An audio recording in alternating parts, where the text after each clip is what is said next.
Let's bully this jury! Oh, wait, what the fuck am I doing?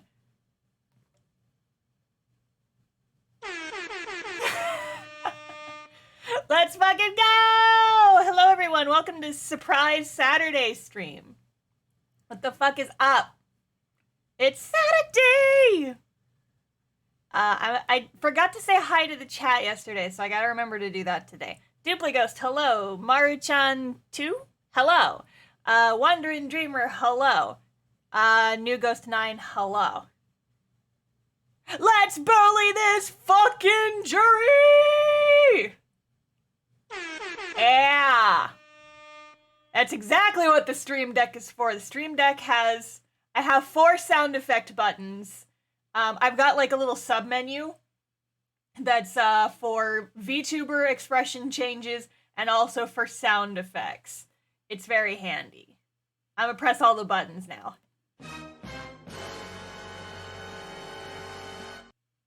And then this one. And then the most important button.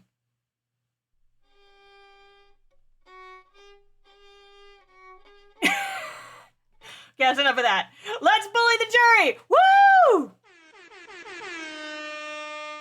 3 times to start the stream because it's case 3. And I'm so ready to be fucking done with this case! Can you guys tell that I have physics turned on this time? My hair wiggles. Okay. Let's fucking go! Oh, we're starting with number 6, huh? I've known that woman for years. She'd never be an accomplice to anything. It's all nonsense to think that those two could ever be conniving with one another. Oh dear, this is most troubling. But surely the waxwork the man stole has nothing to do with the coroner, is it? I have my own problems with the members of the police. I do not trust them much. Well, I've seen no rigorous proof that this waxwork was ever inside the birdcage. It's conjecture. Yeah, I got some evidence for that shit for ya. When it's your turn. Accusing someone without right evidences is not a proper job, is it? I won't have it. I kind of want her to talk more. Her voice is fun to do. Somewhat unsurprisingly, it seems the introduction of this waxwork model to the proceedings has polarized opinion. Yeah, well, take off those fucking polarized sunshades, everybody, and see the fucking truth. Given that its face is obscured and its build in no way resembles that of the victim. I can only applaud my learned friends' temerity at suggesting it as Mr. Assman's body double. Yes, the applause is deafening, and yes, I know it seems extraordinary. But that's the point. That's why I have a strong feeling it's actually a greater clue than anyone yet realizes. What are you thinking, Mr. Naruhodo? I can't explain why at the moment, but I feel as though there's a specific reason why it was used, why it had to be this model. Really? A reason why nothing else would do, you mean? Yes, and I'm convinced. It's something far more significant than whether or not the model looked like the victim. Well, if that's the case... we must prevent the trial from ending prematurely at all costs. Yes, agreed.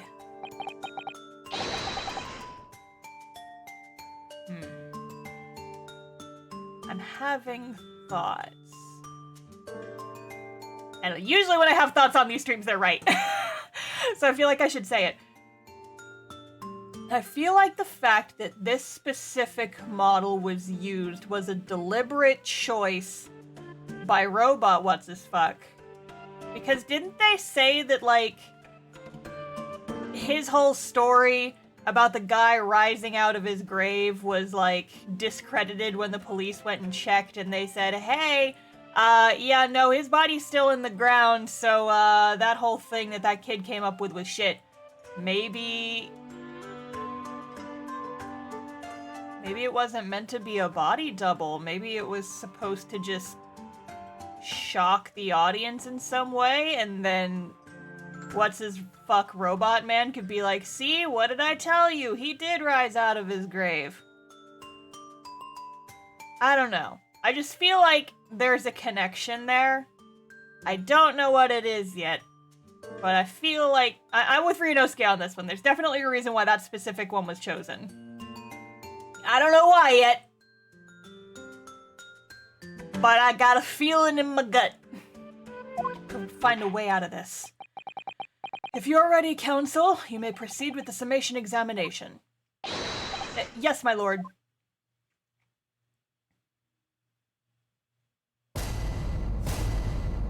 Mr. Twitchy Robot Man is back there in the corner.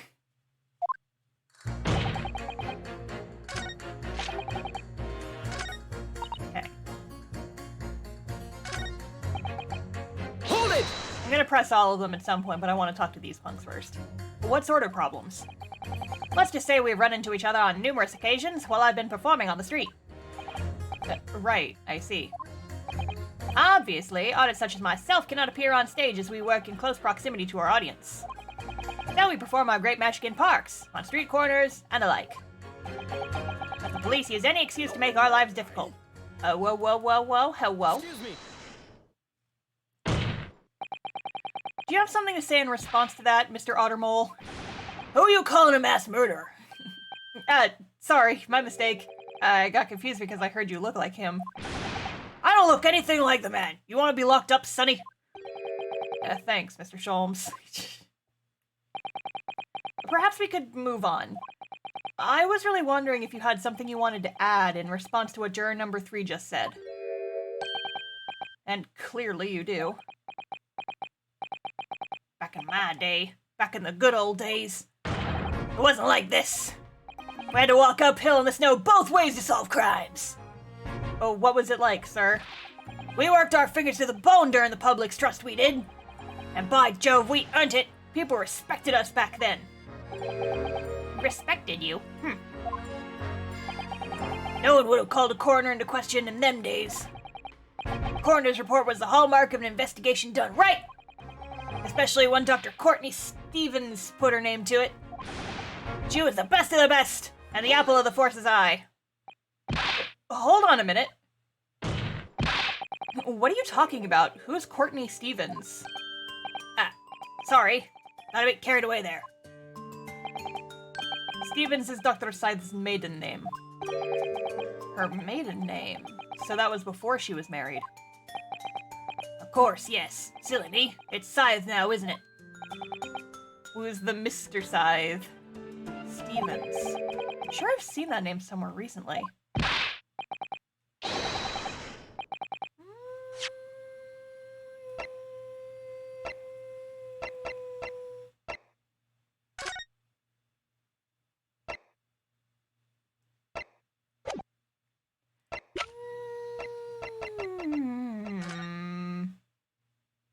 Good! Ha-ha! Ha-ha! Gotcha, Binch! Gotcha! Courtney Stevens. The autopsy of the condemned prisoner, death by... Oh, fuck! What if she helped cover that shit up, too? The plot thickens. It's all very gelatinous at this point, but it will solidify. It's happening. It's happening. Anyway, the point is, those were the great days of policing, not like now. Sorry to interrupt, sir. But do you think you could change your statement to include that name? Well, yes. I don't see why not.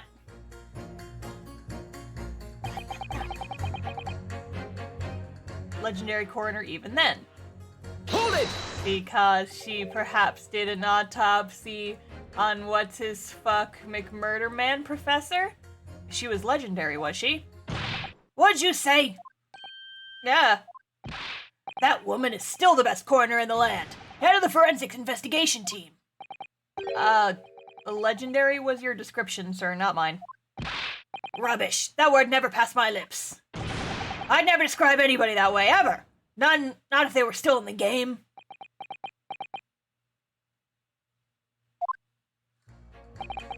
I think the point you're trying to make is that Dr. Scythe is an extremely talented coroner. Would that be fair? It would. If it weren't for the fact that you're trying to drag that legendary woman's reputation through the mud. I'm going to pretend I didn't hear that legendary.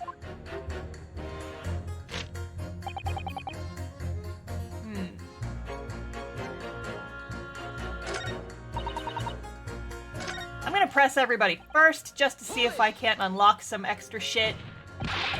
But we're only just starting to understand this case. What are you reading there, sir?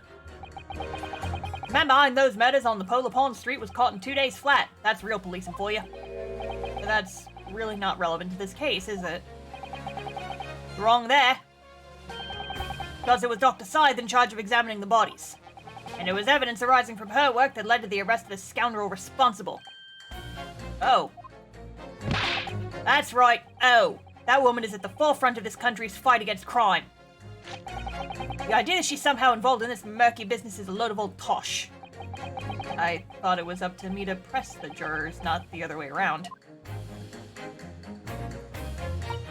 Oops. Hold it! But why would you assume that? Well, quite simply because that unsettling swindler has no relationship with the woman, does he? True, as it stands, we don't know any of any connection. Oh gosh, but it would be delightfully romantic if they were somehow to have mutual interest in waxwork.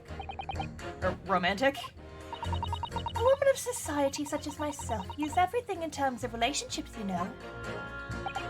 Well, you learn something new every day, even if you don't want to. One might wonder about a possible relationship between the defendant and this coroner woman. Or perhaps between the defendant and the handsome prosecutor just there. Oh, she's a ship lady. This woman may be more astute than I've been giving her credit for.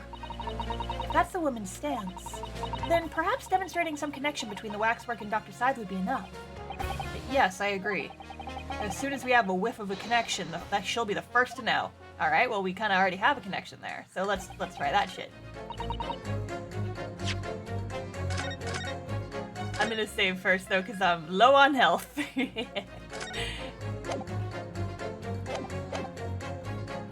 Okay, Pit.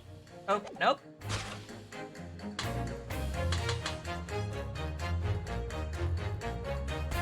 Go! Those two statements clearly contradict each other. Good gracious. To whose statements do you refer to, counsel? So, juror number 2. Oh gosh, me? What can I do for you? I presume that you heard what juror number 6 said in his statement. It's brought to light the maiden name of the coroner, Dr. Scythe, which in turn has revealed a connection that wasn't apparent before. Well, naturally, as a woman of society, I find such connections and relationships irresistible. But oh golly, I'm afraid I fail to see what you mean. Dr. Scythe's maiden name is Stevens. And through that name, the coroner is very definitely linked to the waxwork of the killer. The defense has evidence to prove it. My goodness! Evidence, you say? How utterly enthralling!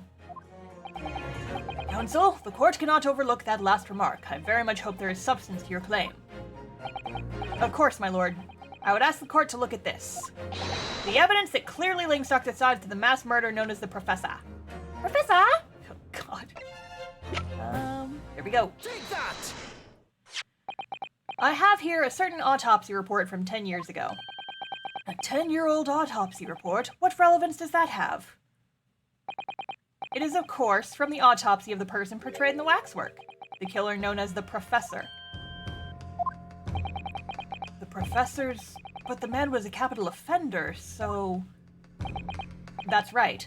This is the certification of death that was drawn up after the convict's execution. The identity of the killer was never made public, so the report gives few details. But what's important is the name of the coroner who wrote it. Courtney Stevens. Oh my! Courtney Stevens? Strike a light!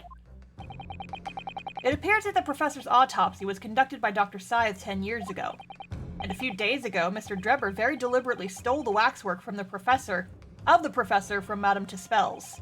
A waxwork that doesn't in fact resemble the victim, Mr. Assman, at all. And do you suppose there's some unsavory relationship between these events? Absolutely. I'm sure of it. There's no doubt in my mind that the Professor case is at the heart of a link that we have yet to uncover between Dr. Courtney Scythe and Mr. Enoch Drebber. Hidden Links, mysterious connections, secret relationships? This is almost extraordinary. We're surely obliged now to explore this further. Yeah! The ship lady's on our side. Quite right. We can't let this trial come to an end now. Not while there's this cloud of suspicion hanging over the odd's best coroner. Wasn't like this in my day, but we're still here to uphold justice in the end. What do you want to bet that little girl's thinking about how easy it would be to roast her corn cob? And you just want to put that corner over a roast, like a nice fire. Just roast it. I haven't pressed you yet. Yeet. But you claim the whole instantaneous kinesis demonstration was a trick. That I did, but there's more than one way to pull a rabbit out of a hat, isn't there? Sorry? I grant you, given this cage appeared from amidst an explosion, there'd have to have been no need to use a real person. But if a waxwork had been used, the culprit could have at least had the decency to make it look like the victim. I'm not sure exactly how much criminals are governed by decency. Point is, if you're gonna make a claim about that waxwork being inside the birdcage, you need to give us some evidence. Without that, it's just not science. I suppose we should expect nothing less than a logical argument from a fellow of the Royal Society. But that perhaps means his mind could be changed if we manage to present suitable evidence. Evidence that the Professor Waxwork was inside that birdcage. Can I produce that or not? Absolutely you can. Actually, I have something I'd like you to see, sir. Oh? I must warn you that I firmly believe it's only wise to trust men in white coats. Okay! So given your jet black outfit, I don't mind admitting to a sense of trepidation here. So you don't trust anyone in black? Looking in the mirror must be very trying. Jeez. I do have some evidence that proves the waxwork was inside the birdcage, namely, that weird piece of glass that we found. Pachu! What's that? Piece of glass? Though it's unusually thick for glass. It's thick as shit! Yes, it's a piece of broken glass that we found inside the jacket on the waxwork. As you say, it's not ordinary glass, though. It's very thick and clearly made for extra strength. Much like the special glass that was developed for the construction of the Crystal Tower. The Crystal Holy smoke! Exactly, the centerpiece of the Great Exhibition where the very incident we're talking about took place. On the day in question, the birdcage fell from above and smashed through a window of that special glass. From whence this small piece originated, is that it? Precisely. So, what do you say? Now that clear evidence in support of the assertion has been placed before you. Well, as I said, I only trust men in white coats as a rule. However, when the reasoning is sound, it's fair to say color shouldn't come into it. In light of what you've shown me here, yes, I feel obliged to change my position on the matter. In that case, juror number 4, you will amend your statement now, please. The presence of that piece of glass leaves me in little doubt that the waxwork was indeed inside the birdcage. Okay, can we pit him against somebody else now? Or, what? Wait, I keep pressing the wrong button.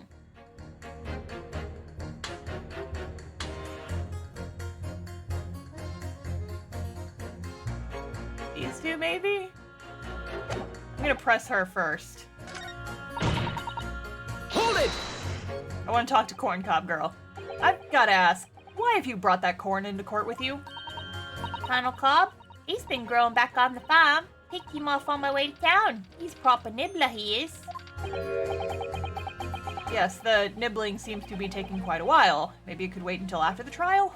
Oh, I don't like the sound of that. You need colonels at all times like these. Colonel? Colonel Cobb? Even the corn has pun names in this fucking game! Ah! You need colonels at times like these. Whenever I have somewhat big to decide, the colonels always point me in the right direction, see? You're talking about your cob of corn? Nibble, nobble, guilty bobble. Nibble not guilty out. Nibble naughty guilty bobble, nibble not guilty out. Nibble not. Okay, I'm done with you. Perhaps it's akin to fortune telling with flower petals like people do back home. So Professor Harebrain's fate can be decided by a cob of corn. Could you at least wait until we've had more time to find the truth before deciding on the defendant's guilt? Oh, I don't know about that. Time's awfully full already. Amazing.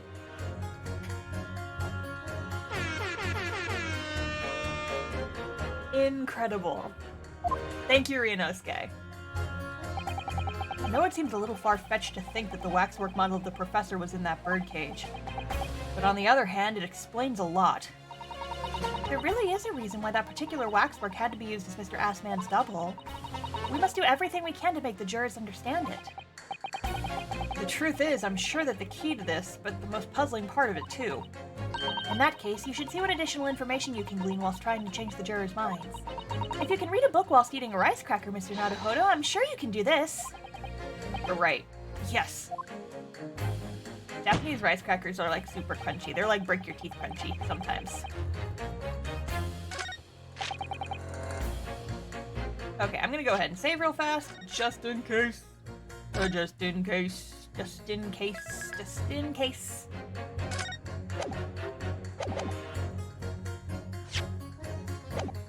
Okay, we definitely have to talk to this guy.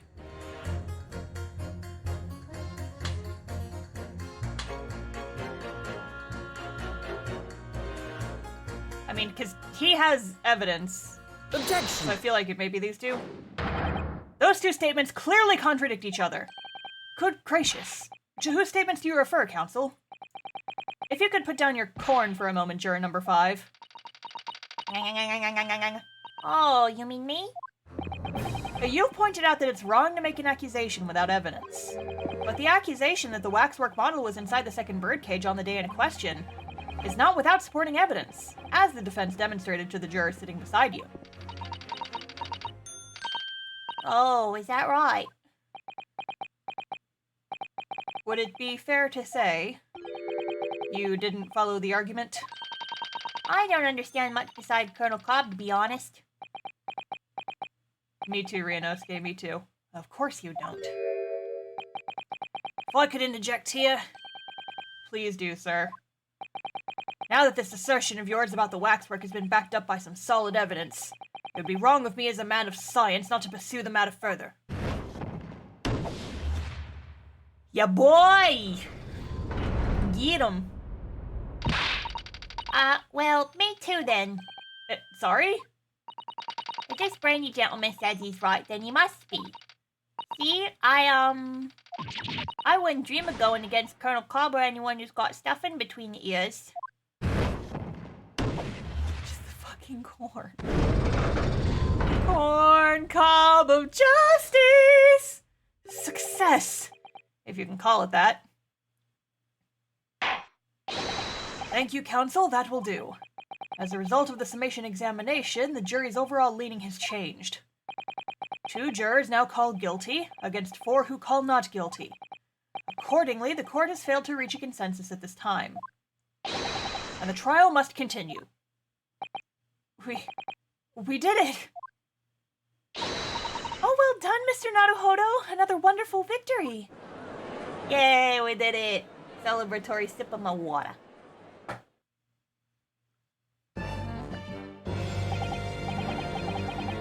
A waxwork of the despicable professor. Professor?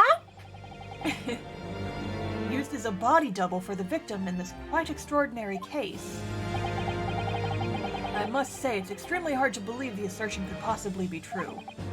However, it would appear that it does at least warrant further investigation. It's the waxwork of the professor that links Mr. Drebber and Dr. Scythe. And I'm convinced that there's a special significance to that link. I don't know what you're hoping to prove, lad. I really don't. The truth, sir. By using evidence and testimony. If the court is to delve deeper into the alleged involvement of the waxwork in this case, the Then the prosecution calls for the owner of the model to be summoned as a witness. The owner? Madame Spells. Yeah. I really thought that Lord Van Zeeks was object to this whole line of inquiry. Very well, I concur. Make arrangements for Madame Spells to appear as a witness with immediate effect. Listen carefully, my learned friend. Oh, yes? You should know that you're on the brink of opening Pandora's box. Yeah, that's every case, my guy. The court shall now adjourn for 45 minutes. During that time, the prosecution will summon the new witness and prepare her for taking the stand. Madame Spells, yes. I shall see to it at once, my lord. I shall send my birdman flying over the city to retrieve her. Caca! To be continued. Welcome to fucking court. Let's fucking go. Yes, I'd love to save. Thank you.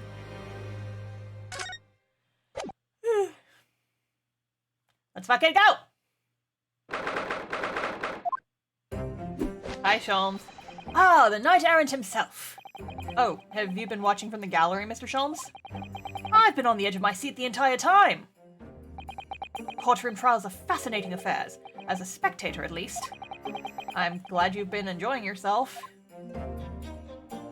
Hi, buddy. How you holding up? I have to ask. What on earth is going on? It makes no sense! What is this professor business all about? Doesn't look like any professor I've ever met before. Who even is he? Of course. You were in Germany already 10 years ago. Yes, the professor. When I discovered he was the one who had been abducted, a sense of foreboding stirred within me. Who knew the monster would come knocking at your door? My heartfelt sympathies. As it turns out, Lord Van Zeeks is even more intimately tied to this case than any of us realized, isn't he? Yes, how true. His great friend from university in the dock.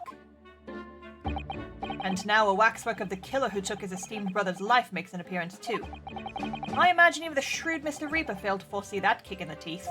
An extraordinary move on your part, my dear fellow, to throw that in front of the man. You make it sound deliberate. I can't help but feeling that this professor case is really very puzzling. Oh yes? In what particular manner? Well, there's Mr. Drebber, Dr. Scythe, and Lord Van Zeeks. It seems everybody in the trial has a link to the case somehow. Yes. In fact, I alone am not a member on the set. Although that leaves me as an empty set, all alone with no intersection to any other. Excuse me, who? Oh, hey, Dr. Scythe, what's up? Hi, how you doing? What's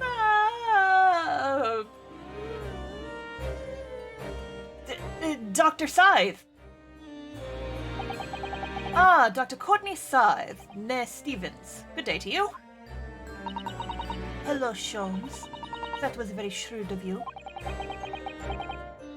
What in particular, pray? You requested that 10-year-old autopsy report from Gregson, didn't you? Why would you assume such a thing? Because Gregson told me. Oh, look at that sassy-ass pose. Sorry. Mommy, sorry.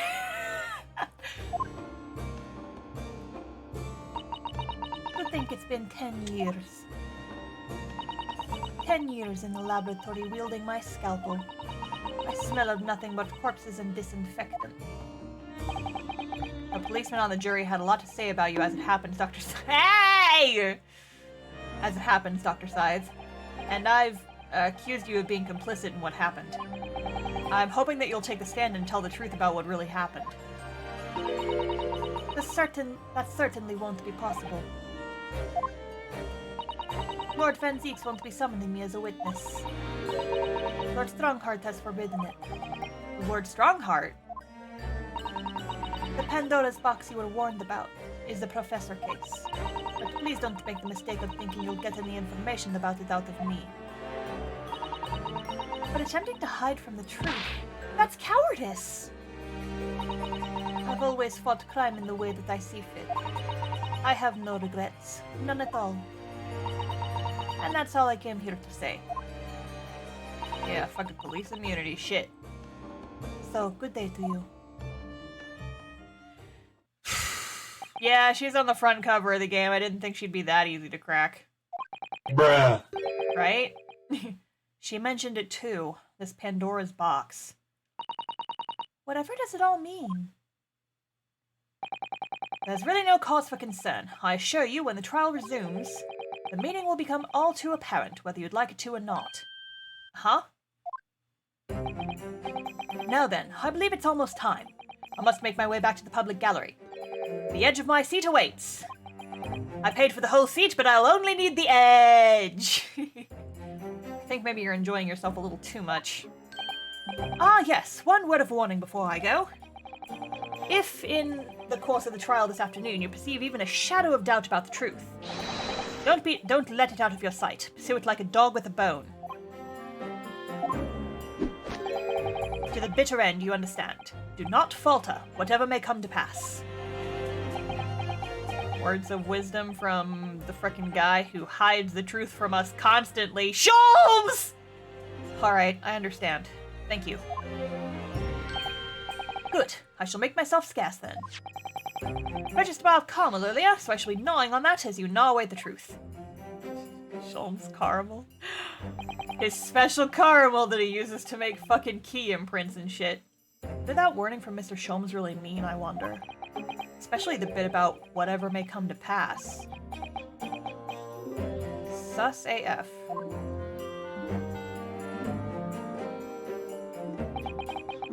Time for the final chapter, then. I'm determined to find the truth. No matter what. Let's fucking go! Ya boy! Let's finish this fucking case!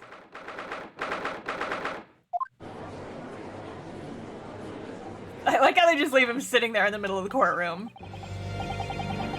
In the name of Her Majesty the Queen, I hereby reconvene the proceedings of this court. Counsels for the defense and prosecution, are you ready and able to continue? The prosecution is ready, my lord. Yes, my lord. The defense is also ready. As the court is aware, the cases under our scrutiny began with a damaging incident at the Great Exhibition. Yet we now find ourselves embroiled in the details of a convicted felon who was sent to the gallows a decade ago. This trial has certainly defied all expectation, as seems to be the fate of all trials in which this Nipponese is involved, my lord. Oi. So then, let us begin our exploration of the defense's assertion that the waxwork was cardinally involved in this matter. Lord Van Zieks? My lord? Are we still awaiting the arrival of Madame Tispels? Not at all. She is in the antechamber as we speak and ready to be summoned. Very well. Bring in the witness. At once, my lord. Bailiff, show Madame Tispels to the stand. Things are about to become a lot more intense. If Drebber is responsible, as I'm sure he is, it means he must have had an accomplice. And Dr. Scythe. And what connects the pair of them is the waxwork. Yes, the model of the professor. That's the key to the link between these otherwise unrelated individuals. It's a tenuous link, admittedly, but at present is all we have to go on.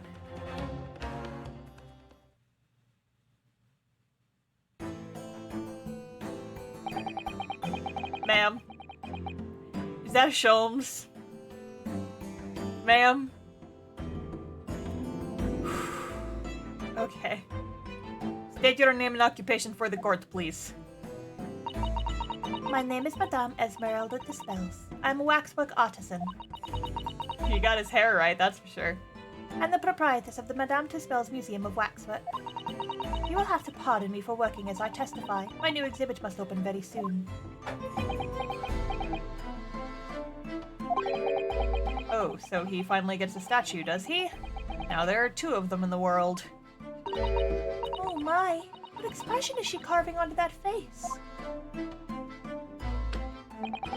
A number of days ago, a particular waxwork model was stolen from your museum. Can you confirm this? Oui, that is true. At first, we believed it had been kidnapped. A waxwork model kidnapped? Yes, my lord. There was a demand for ransom money left behind by the culprit. However, according to what I've just been told outside the courtroom, that was not the true reason. I understand it was utilized as a substitute for the body of a murder victim. At present, that is no more than conjecture proposed by the defense. This is the victim of the case in question, Mr. Odie Assman. But of course, I know him well. He is part of my odious personages exhibit. I detest to say what is evident, but Mr. Assman does not resemble the professor at all. Yes, but perhaps their faces are very similar. Are you suggesting that we should see now the unmasked visage of the professor? I have here the key, but it is strictly forbidden to open the lock. This is absurd. I agree. Pardon? I don't know what face you carved onto your fancy figure beneath that mask. But clearly it won't be that of the actual killer. Indeed. The man's identity was never made public after all. The trial took place in a closed court. The proceedings were strictly confidential. The condemned man was summarily executed. His identity remains a closely guarded national secret. There is no possible way that a repository of tawdry exhibit could get his hands on that information. Que dommage. Again, I will apologize for my lack of French knowledge. It would seem you are unaware that the spell's principles. What principles? The family to spells has always prided itself on sculpting the models à la perfection. Every detail, including the visage, is fashioned with complete fidelity. Et voila, our principles.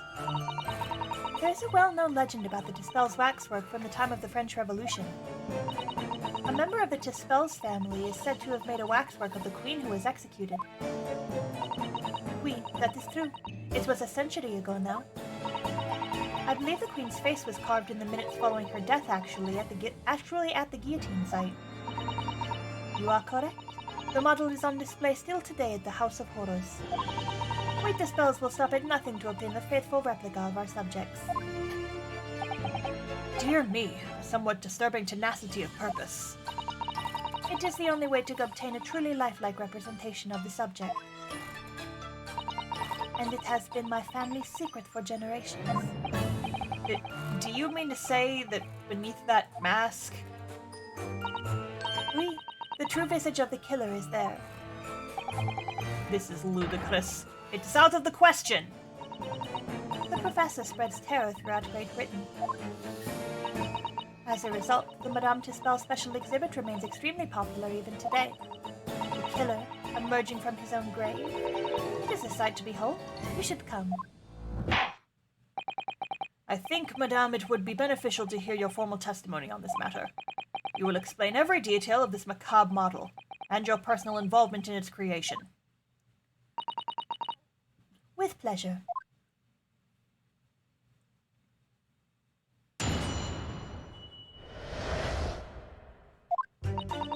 The special exhibit in the House of Horrors is based on a rumor that shocked society in London. An impression of the visage was taken directly from the corpse, in accordance with Dispel's family principles. I enlisted the aid of the gravedigger and... You mean Mr. Funkin' Robot over there? You mean he? I enlisted the aid of the gravedigger and created the mold for the head in the cemetery just before the interment. I hid myself until he gave me a signal. I was there for a very long time that night. As dawn approached, I was very worried that I would be discovered. Shit. The gravedigger? The man sanctioned this? Oui.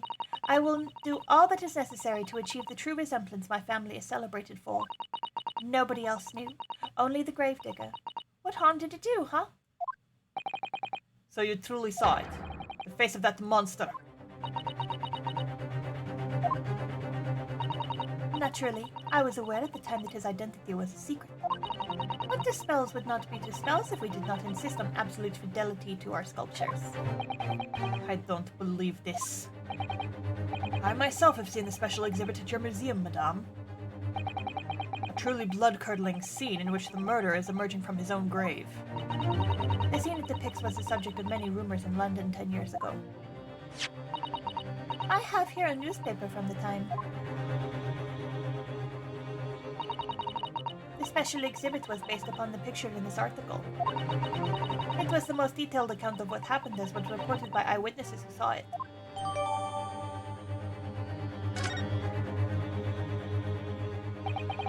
A man rises from the grave. It's too absurd for words. The public enjoy absurdity, monsieur. That is why I have reproduced the scene as carefully as possible in my museum. It's the waxwork from that exhibit that was stolen some days before the incident at the Great Exhibition, wasn't it? That is correct. The professor you see before you here. Huh. Most puzzling. Counsel for the defense, proceed with the cross-examination. This waxwork links Drebber to Dr. Scythe.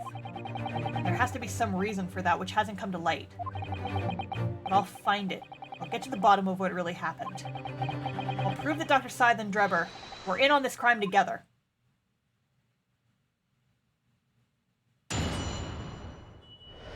It's all very twisty-turny.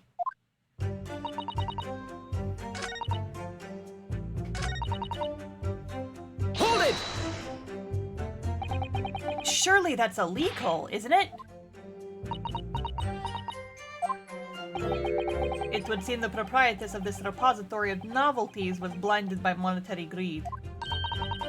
It had nothing to do with money. The man is part of London's criminal history. That is why I had to sculpt him, to record his history. It is the raison d'etre of the Spells Museum. But if the man was convicted in a closed court and sent for immediate execution, then surely nobody but the members of the judiciary present would know the killer's true identity. I assure you, beneath that mask is hidden the true face of the professor. Do you realize what you're saying? The professor's identity is a national secret! I understand. And now that the truth about the special exhibit has been revealed, it must perhaps close. Of course it will. As will your entire museum if you don't tread carefully, madam. That could be another interesting chapter in the history of my family, I think, don't you? So 10 years ago, on the night of the professor's execution, you took a wax impression of his face from the corpse? Oui, exactement.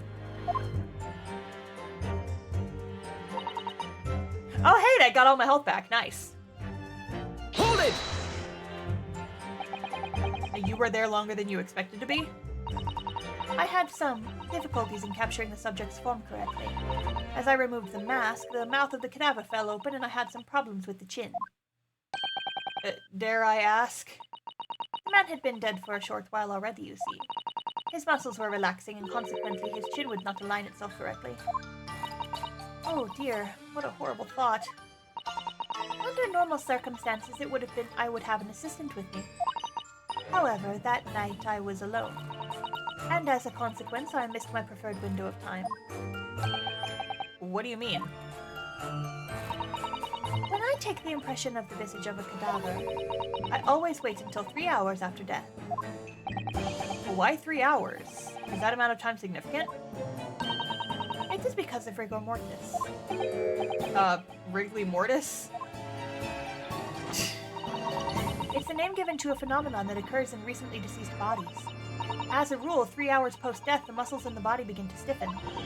By approximately 10 hours past death, the entire body is completely rigid and inflexible. And then from that point on, the muscles slowly start to revert to their relaxed state. The effect is often used to estimate the time of death when a body is discovered. Well, that was an education, if a slightly scary one.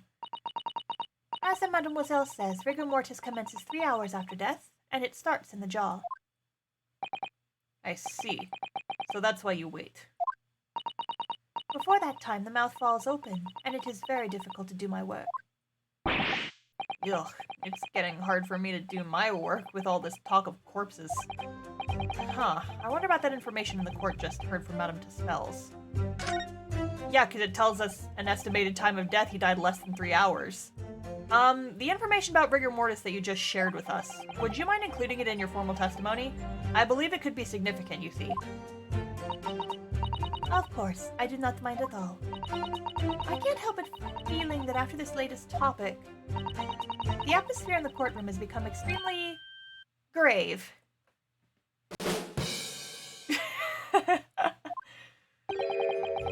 This is no time for jokes, Miss Usato. It's the perfect time for jokes. You gotta lighten the mood in here. Bien, sir. It took me a very long time because it was before the onset of Rigor Mortis, which means it was before 3 hours. Hours had passed. Death by hanging confirmed at midnight, 17th June. So if he was killed at midnight...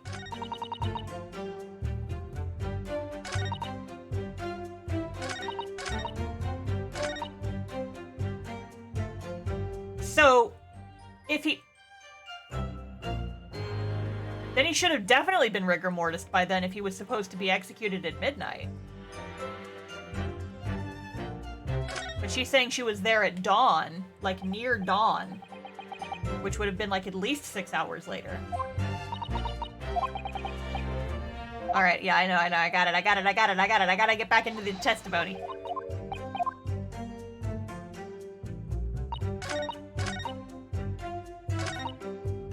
Hold it! I'm gonna press this, and if that doesn't work, I can object to it with evidence later.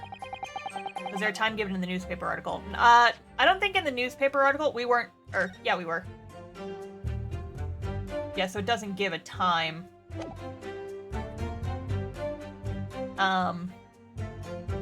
It's just a picture. Oh, we never actually looked at this. Hold up!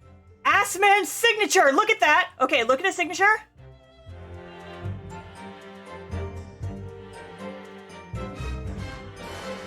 He drew that! He's the artist for... Holy shit! This fucking signature's on the... Oh my god! Assman! He's deeper in this shit than I thought! Holy fuck! Okay. Rigor mortis being the phenomenon you described whereby the corpse becomes stiff after death? I think you said that it starts at the jaw about 3 hours post-death, is that right? Oui, c'est ça. I'm sorry that I can't speak French! Of course, the exact duration depends a little on the season. I didn't realize a waxwork artisan would be so well versed in the subject. No, that is only elementary knowledge in the field of legal medicine. Well, I had no idea about it, but maybe I won't admit to my ignorance about forensic science. I could ask my father to give you a very simple primer if you like. I think corpses should be your domain. I'm not good with them. Oh dear, I'll do my very best. Hold it! You say that dawn was approaching? What was the time of day then, approximately? Well, I could not say. But I left the cemetery with my utensils and wax, but the morning light was becoming visible. The execution took place on 17th June, which had the earliest sunrise of that year. Indeed it did. First light would have been at around 4:40 in the morning. That really is early. The fact is I had very little time, so I finished my work in a half hour. It was necessary to complete the impression and bury the body before daybreak, of course. If somebody had discovered me there, it would have been a catastrophe. So I had to hurry. Is it me, or does Mr. Sholm seem to be taking shape more quickly now, too? You certainly appear to go to extraordinary lengths for your work, madame. I wonder, is what you just said particularly significant? Absolutely it is. Give me that. I was just thinking, like, what do I object to here? This, obviously. Madame, those details about how long it took you to complete the sculpture in the early sunrise. Could you include them in your testimony? I believe they may be significant. Of course, if you would like me to. You're quite right, Mr. Naruhodo. It is intriguing. A sunrise at 4 in the morning would be an absolutely unimaginable at home. It would not, Suzato! I lived in Japan, and around January, the fucking sun would rise at like 3 a.m. That shit was wild. That's not quite what I meant by significant. Kindly amend your formal testimony then, madame. Like, it was I don't know if you could see the sun, but like, it was definitely like morning light at like 3 a.m. sometimes. You mean June, not January, right? I don't know, like, I just remember that at certain points, the sun would rise very fucking early.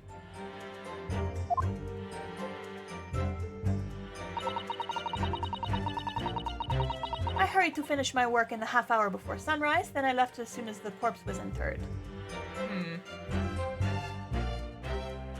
Okay, yeah, that's it. We got him. We got him. Objection! Oh, wait, shit. That didn't do it? Oh no, I fucked up. I didn't save.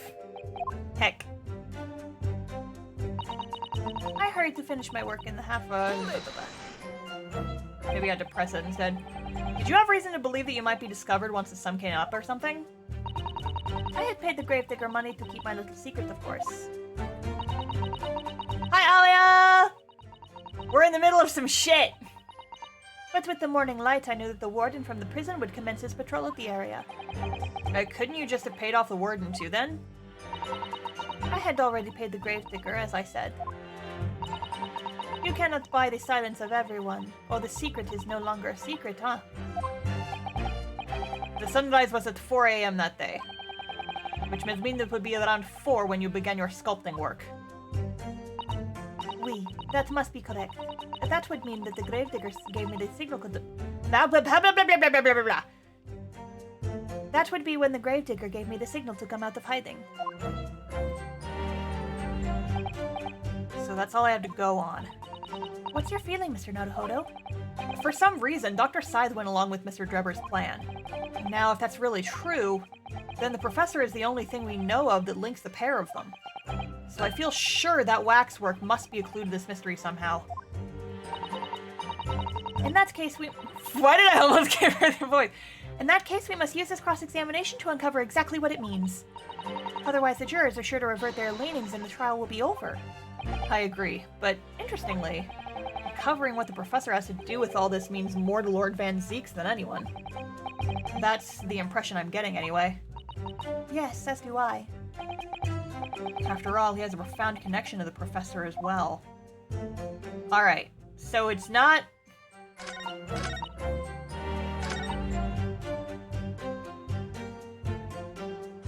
Okay, I'm gonna save before I start throwing evidence at people. Because I've fucked up once, apparently. But if it wasn't that one, then it must be this one. Because this said he was killed at midnight.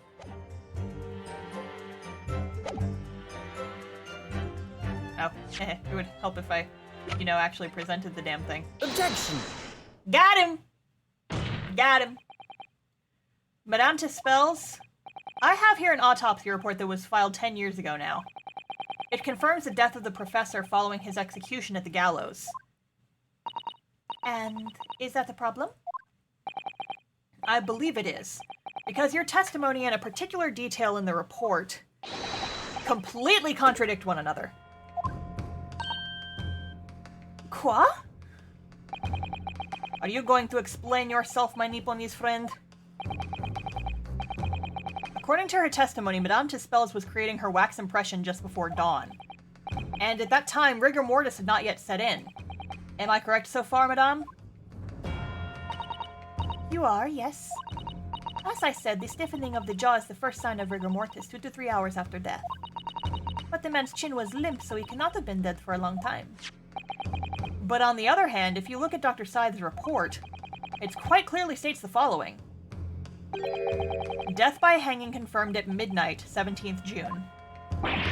No! If the professor indeed died at midnight that day, then by the time you were sculpting his face, rigor mortis would already have set in. Oui, yes, you are right. The chin, it would have been completely stiff. In other words, this report is wrong. Objection! No coroner makes mistakes when recording the time of death. The very idea is absurd. In that case, there's only one possible conclusion. The execution didn't actually take place at the stated time. I think that perhaps it didn't take place at all. That's what I'm thinking. I think this bastard's still alive, and it's somebody we've met so far already! Ah! I have no evidence for that, but it's just all very suspicious. Order, order! Counsel, this is beyond folly.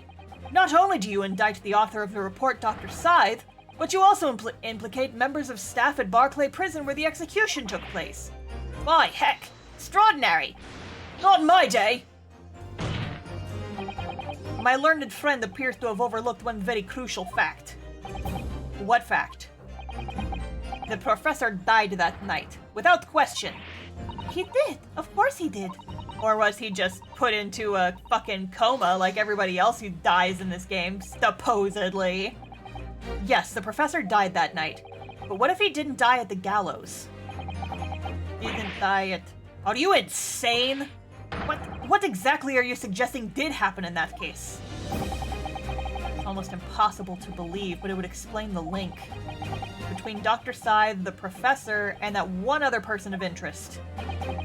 I have evidence that will explain exactly what I'm suggesting happened that night.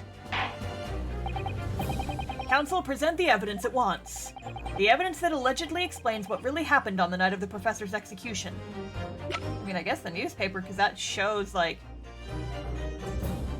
Well, wait. Let me think about this shit.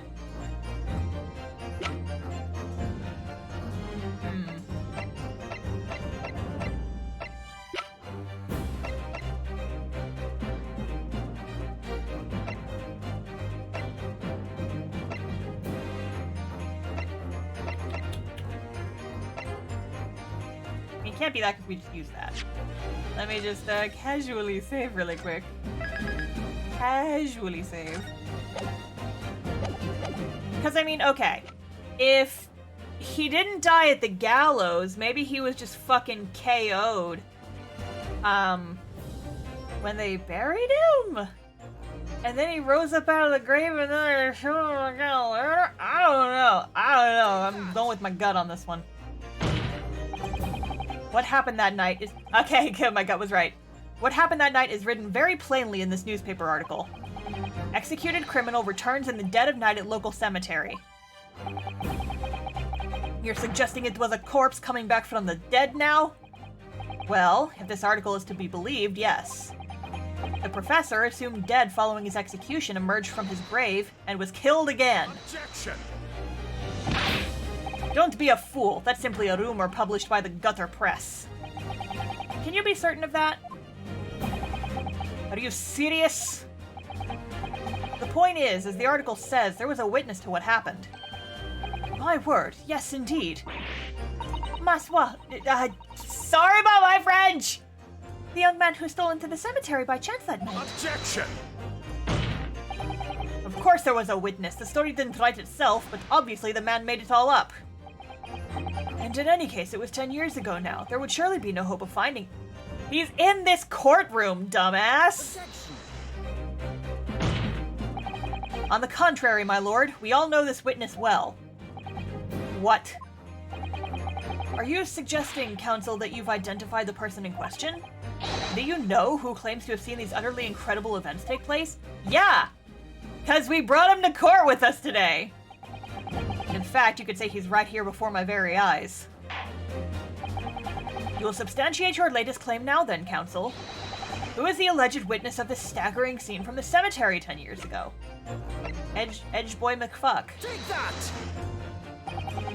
The man in question is Mr. Enoch Drebber. Drebber? The previous witness.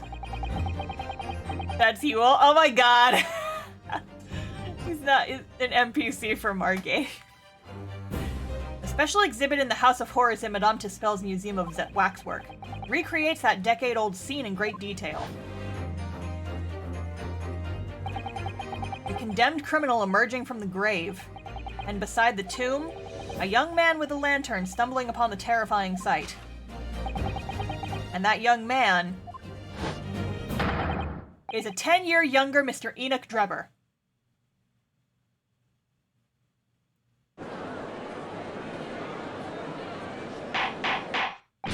Order, order, order! Surely not, Counsel. Drebber was there, in Lowgate Cemetery. What is all this talk about Mr. Drebber? Is the name significant? Of course, Madame Tussauds doesn't know, does she? Yes, it's extremely significant, Madame. To your situation as well, in fact. What situation? The theft of the Professor waxwork from your museum some days ago was perpetrated by the very same man. No! But that would mean... Madame Tussauds, it would appear you know the name, Enoch Drebber. Oui, yes, I know it. But from long ago in the past. What? Oh my! Good gracious! Explain yourself. Tell us everything you know. Yes, of course. This shit just keeps getting more and more complicated!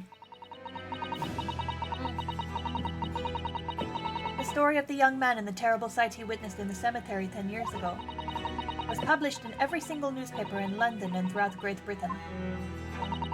However, in all of the articles, the witness was simply described as a certain young man. No details were published about his identity. His name was never revealed. That is, apart from in one newspaper. Music is cool. The Daily Circus. It is the paper from which the article I have already shown to the court. You're saying that his full name was only published in that article, or publicized in that article? Goodness me, yes, here it is. The university student who experienced this shocking event is Mr. Enoch Drebber, a disciple of science at the University of London and a resident of its student dorms. Unbelievable. When I read the article, I went to meet with the man. His discovery of the condemned criminal coming back to life at the cemetery in the dead of night would make a perfect exhibit for my House of Horrors, whether it was the truth or not. I see. So you went to meet Mr. Drebber in order to sculpt a waxwork of the man, did you? Exactamente. He was studying science at the University of London in those days. He was just a poor student. I paid him £5 to model for the waxwork. And since that time, it has been in my museum to recreate the scene of terror from the cemetery.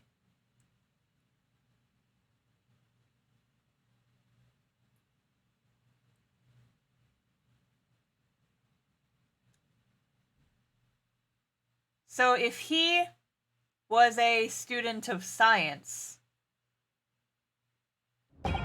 the defendant in this case, Mr. Science Boy, was also in the science school something like 10 years ago, right? Holy shit, this fucking spiderweb keeps getting deeper and deeper. What the fuck? So 10 years ago, the young man appealed to the public about an extraordinary event he'd witnessed. A criminal who had been put to death re-emerging from his grave in the middle of the night. But the public treated this claim as nothing more than an amusing anecdote that was soon forgotten. 10 years later, the same man steals a waxwork model of the executed criminal, ostensibly to use it as a body double for the victim in the case we're discussing here today. Even though the waxwork build is a poor match for the victim and its face is obscured by a mask. So the question is, why would the man do such a thing? Oh, you know something, don't you, bud? Which brings us to the 3 days ago, when the birdcage crashed into the Crystal Tower. If the birdcage had in fact contained not the body of Mr. Assman, but that same waxwork, the coroner from Scotland Yard who investigated, Dr. Scythe, would have noticed immediately. And yet, she submitted this autopsy report for the victim, which the court has seen earlier. Why? Because the waxwork was that of the professor. Is that what you're saying? I'm not saying that, like, it super plays into it. I'm just saying it's a funny coincidence. Okay, I take it. It means they could have known each other. They could have gone to school together, which is interesting. Dr. Scythe put her name to a document confirming the death of a condemned criminal who was still alive. A criminal whose apparent resurrection was witnessed by Mr. Drebber. But that misconduct was a deadly secret the coroner would do anything to protect. Which is precisely why Mr. Drebber used that particular waxwork as the body double. Ugh.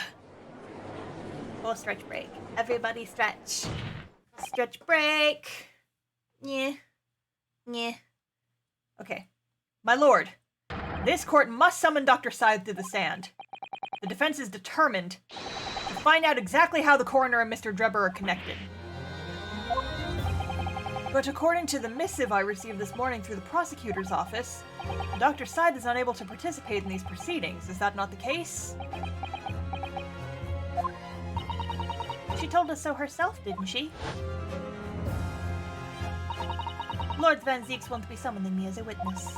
Lord Strongheart has forbidden it. Lord Strongheart? The Pandora's box you were warned about is the professor case.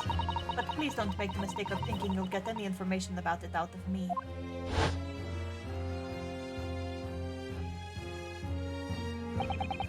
Something happened on the night of that killer's execution 10 years ago, and surely nobody would want to get to the bottom of that more than Lord Van Zieks. Yeah, buddy, come on! Go against the cops for us again! You did it last time! Well, not maybe last time, you did it in the last game. Come on, bud! The prosecution calls for the instructions in that missive to be scrapped. Fuck yeah! Fuck yeah! Get him! Get him, Vampworth! But Lord Van Zieks, the missive was issued from Lord Chief Justice's office. Objection! I don't give a fuck! The assigned prosecutor has the final say on policy on any particular trial. In other words, me. Get him! Get him! Get him, Batman! Yes! Let Enoch Drebber and Dr. Scythe both take the stand together. Fuck yeah! Fucking get him! Woo! I'm a motherfucker, but I'm not a cop at least. Bailiff, send a subpoena with immediate effect addressed to Dr. Scythe of the Forensic Investigation Team. The woman is compelled to attend on Her Majesty's orders. Alright then, Enoch Drebber and Dr. Scythe. If they weren't colluding with one another, this crime could never have been committed. I'm just a stone's throw away, I can feel it. The truth behind all of this is about to come out. Let's fucking go! With the fucking Sholmes head still. Thank you for your attendance at such short notice, Dr. Scythe. I'm disappointed in you, Lord Van Zieks. You've completely betrayed the agreed policy of both Scotland Yard and the prosecutor's office. My goal is to finish this cape tonight, that's why I wanted to stream this weekend. Betrayal is not in my nature, as long as the truth isn't compromised. If it is, there's even a hint of wrongdoing, then no matter whom it concerns or disgruntles, I will pursue the matter to the bitter end. Yeah, boy! Fuck yeah! Problematic king. Mr. Drebber, you took the victim's life by means of a machine that you constructed in your workshop. And Dr. Scythe, as the investigating coroner, you were the first on the scene to examine the victim's body. It is the belief of the defense that you collaborated with each other and were both complicit in this crime. And where's your evidence? At present, we have no definitive evidence, but we do have a very significant clue. What are you talking about? I'm talking, of course, about the waxwork. This model of the killer known as the Professor, who was sentenced to death 10 years ago. You don't need to tell me. I witnessed the man's execution with my own eyes, and officially pronounced him dead. That remains to be seen. Is that so? According to newspaper reports from the time, on the night following his execution, the killer came back to life. Don't waste my time. And the sole witness to that mysterious event was you, Mr. Drebber, wasn't it? If what you saw in the graveyard that night 10 years ago wasn't some chilling fiction but reality, it would make you privy to a very great secret of Dr. Scythe's. A secret so profound it could compel the coroner to agree to collaborate in your evil scheme, in fact. Mr. Drebber, tell the court. Tell everyone the truth of what you saw that night in Lowgate Cemetery. So he was the student who saw it. You can see the resemblance, actually, can't you? With the man in Madame Tussauds, I mean. Surely he's not going to claim that's really what he saw, especially not after all these years. He was a research student at the University of London, was he? And a bit too clever for his own good, if you ask me. Finally, I get to do the fucking robot voice again. What an interesting twist. Huh? When at the time, not one person would take me seriously. Yet now here we are, 10 years later, and suddenly my story matters. And in a court of law, too.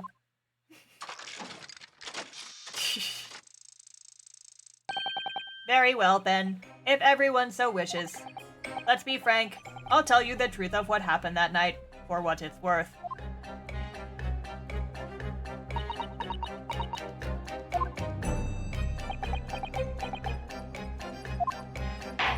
Very talkative up here on the stand, aren't they? So, Mr. Drebber, your testimony, please, about the events of that night 10 years ago. You will tell the court exactly what you stumbled across in Lowgate Cemetery. Yes, of course. As you wish. You like my robot voice, Alia? I'm very proud of it. It's not, like, great. I wish I had my voice changer working, but, you know, I do my best.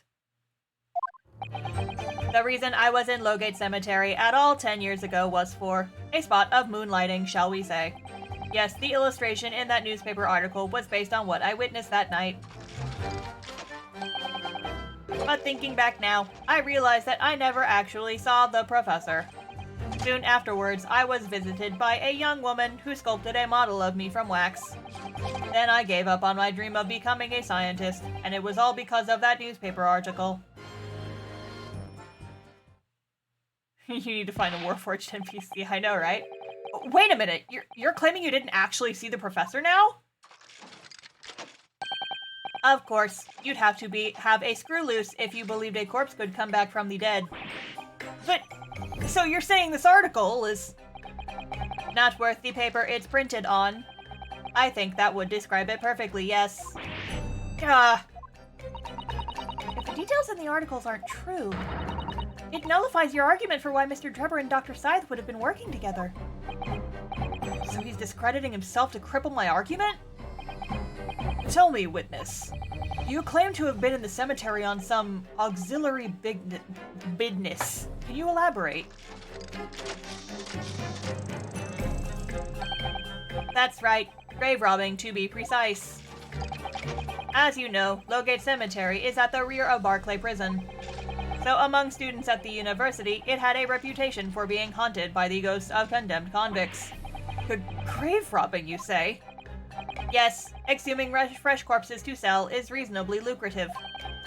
Of course, I never laid a finger on any valuables buried with the dead. So you are one of the so-called resurrectionists, a particularly unpleasant scourge on society. Actually, my fellows and I went by another name. The Repurposers. It's recycling, motherfuckers. I'm doing the world a service. Buy bones. Give me all of your bones. That is quite beyond the pale. You would have to invite divine retribution, sir. Yes, well, I wanted to be TikTok famous. I think I suffered retribution enough. The Daily Circus eventually unearthed my name and put it in print. It caused me a great many headaches, In the end, I had to leave the university.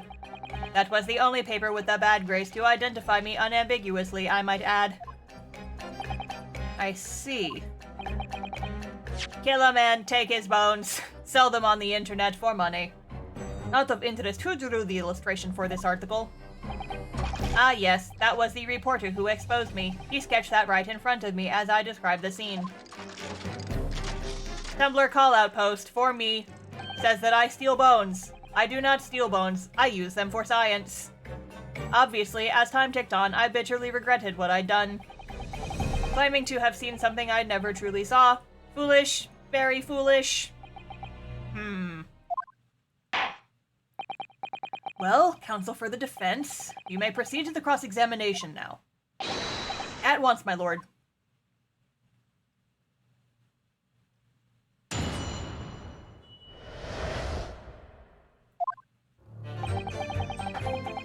Okay.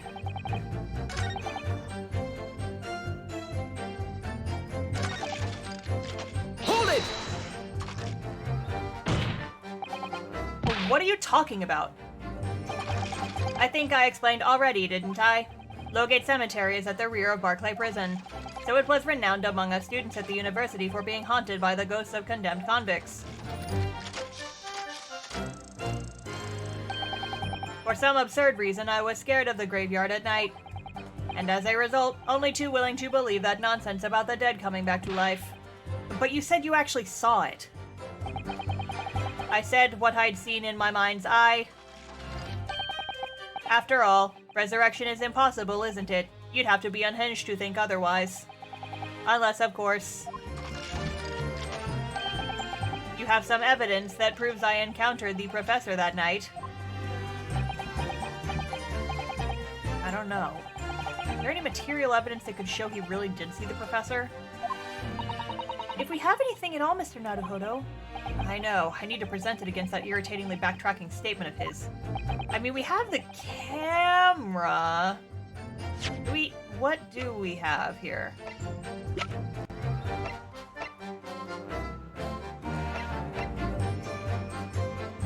I mean,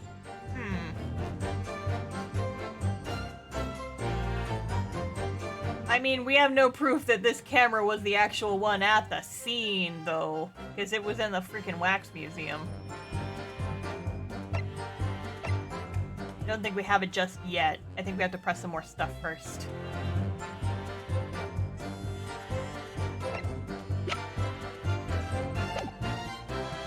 The point is, that night was a pivotal moment in my life.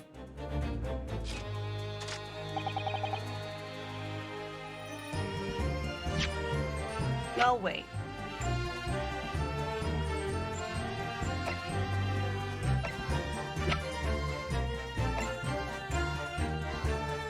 Yeah, there's nothing in the camera either.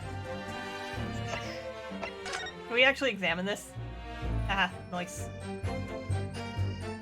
He's just a fucking head. Beep boop. And this lock does look very strong, doesn't it? There's definitely no way you could remove the mask yourself if it was put on you. It's like a fucking saw trap. What saw? Don't worry about it.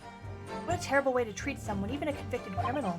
I know. It's starting to make me livid, actually. Mr. Naruhodo, please. I mean, just think about it.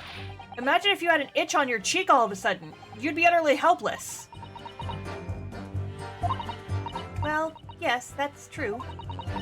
But I'm not sure that warrants quite so much anger. Oh, right. Sorry. I don't know, I just realized I hadn't looked at that at all.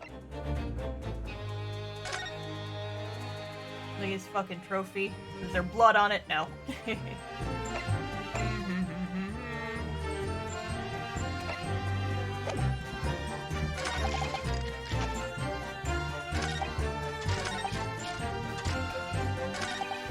Hold it! I'm gonna press some more things, see if I can't get anything out of him.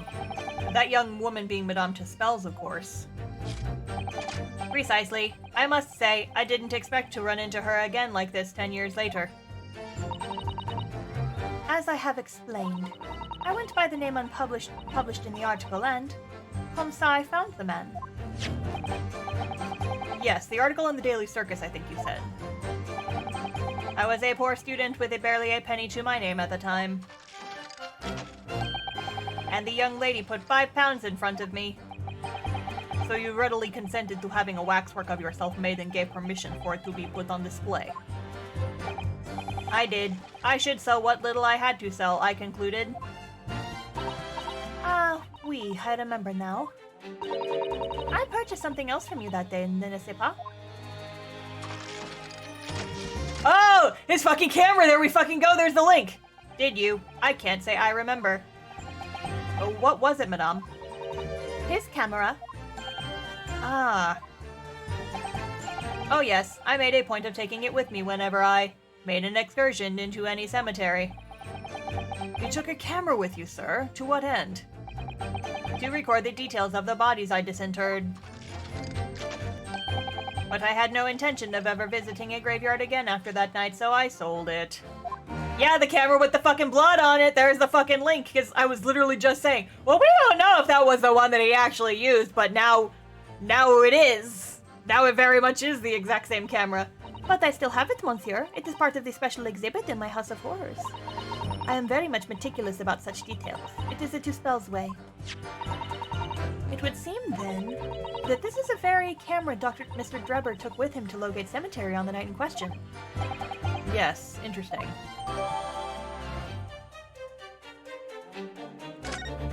Nice. Hold it! We stole it earlier, yeah. This article, you mean? Published in the Daily Circus? Yes, somebody informed the dean that it was my name that appeared in the article, and carelessly let slip that night after night I was digging up graves. Hardly a model student, you might say. The university's reputation was execrably defiled, and I was expelled as a result.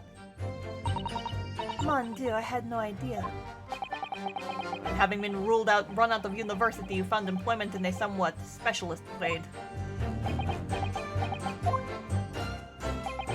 You combined your knowledge of science with knowledge of stage magic to create various experimental machines intended to demonstrate never-before-seen technology. And you used those deceptive machines to trick the government and its private investors into giving you money.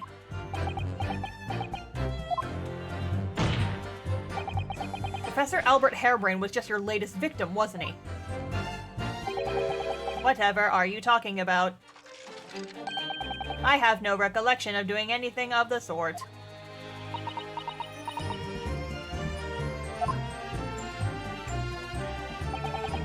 What's Drebber up to? Why would he suddenly change his tune and recant his claim? Wonder if perhaps it's because his circumstances have changed now. What circumstances? Well, if he admits to having seen the professor emerging alive from his grave 10 years ago, it will expose a secret in Dr. Syde's past that you would desperately want to hide. Yes, of course. If Drebber and Dr. Syde are working together now, then if Drebber were to betray her, there would be no reason for her to continue to cooperate. In that case, there's only one way around it. I'll have to prove you really did see it. Prove you really did see the professor's corpse coming back from the dead as he originally claimed. Yes, Mr. Naruhodo, exactly.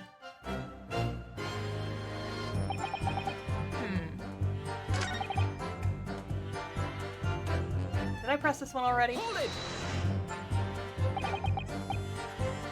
The strange happening at Lowgate Cemetery, which you now deny. Not entirely. I ran to fetch the police at the time, you know. I was shaking like a leaf. But they didn't believe a word of it. In fact, I was very nearly arrested myself. So you went to the papers instead?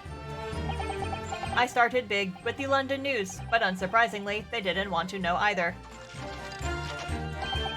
In the end, though, it was reporters from the gossip rags, the gutter press, that came to my story. And it spread like the plague through the capital, as gossip-hungry Londoners lapped up the tale. The story was in every single paper at the time, with the exception of some broadsheets.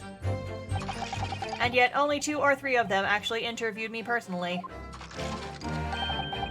Most of the accounts turned out to be very interpretive ghost stories. What about the article in the Daily Circus? That particular journalist found me at my dormitory. I don't know how, but he discovered my name.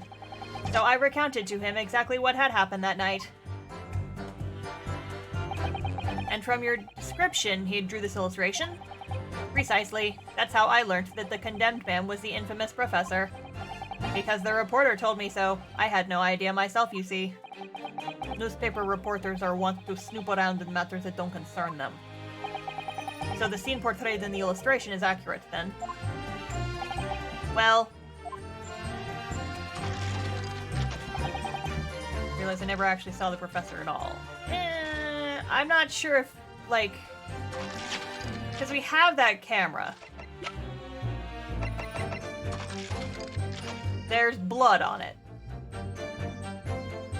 Don't know if that's like a perfect link, but I feel like that's all I got.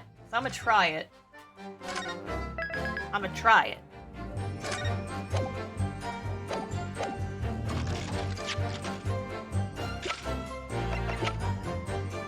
I'm gonna try it. Objection!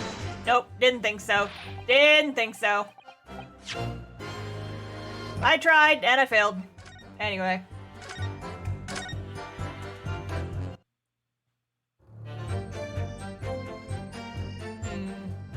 Okay, so the only thing I haven't pressed is the first one, I guess. Hold it! By moonlighting, you mean grave robbing, do you? Surely you only need to look at the graveyard scene and my appearance to gauge the answer to that. The lantern and spade. But who on earth would want to buy a dead body? People on Tumblr, you would be surprised. Any major hospital? A hospital? In order to better understand the human body, the study of anatomy is crucial to medical science. But there isn't a hospital in the world that has enough specimens to work with. So obviously they can't openly express an interest in obtaining by more dubious means. As aspiring scientists, we young research students had no money to work with, as I'm sure you can imagine. So we made surreptitious arrangements with a hospital via some of our medical student acquaintances. We would never take anything of value from the graves. This was all for the furtherance of science, you see. That's what we all told ourselves every time we stole into the graveyard at night, spade in hand. Thought it was a shovel. What? Nothing. You realize body snatching is a serious crime. If you were caught, you could expect the gravest of consequences. We students were caught between the hammer and the anvil. We needed funds for research. Professor Hairbrain said exactly the same. I'm quite speechless at the apparent levity in which you've revealed this abhorrent behavior. Well, if you wanted to know I was there at Logate Cemetery, that's the reason. But I never expected it to end the way it did. That I regret to this day. Okay, so I think I pressed everything at this point. I think I have.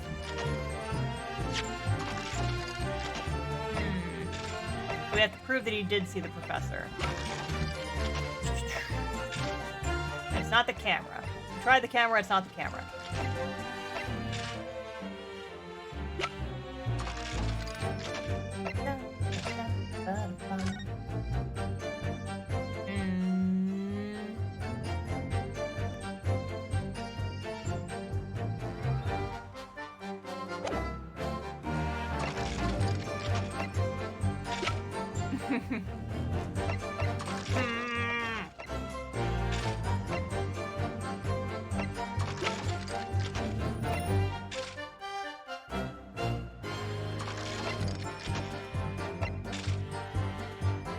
Yeah, Hairbrain just in the background. What does this have to do with my case?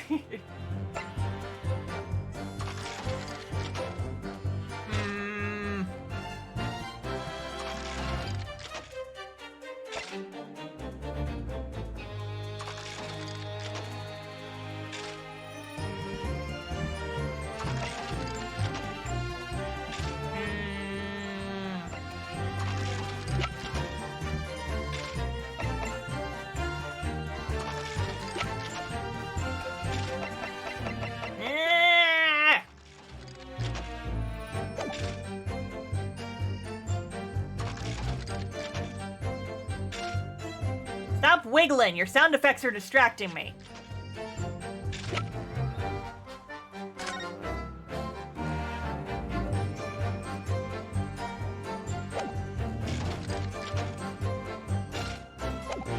save again real quick, just in case.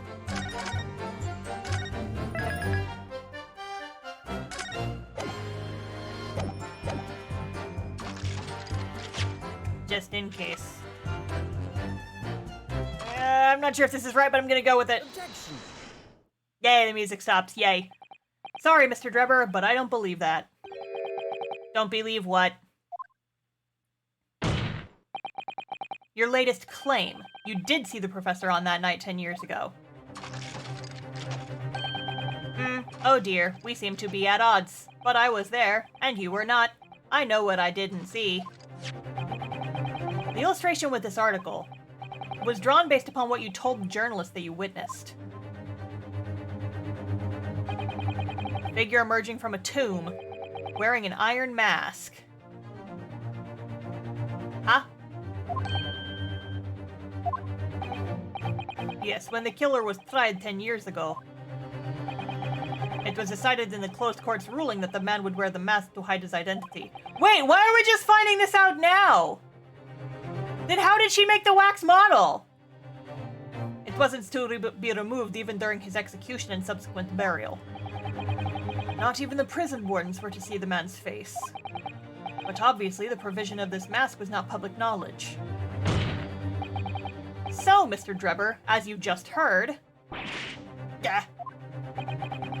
A lowly student of the University of London certainly wouldn't have known about the condemned man's mask. Wait, did it actually say that? I just thought he just had a creepy fucking face. I didn't read that as a mask at all. Yeah, I thought it was just on the wax model. I didn't take it that it was, like, actually on the guy. A lowly student of the University of London certainly wouldn't have known about the condemned man's mask. So unless you'd actually seen the professor that night, it's inconceivable that the artist would have included the mask in that illustration. Yarr!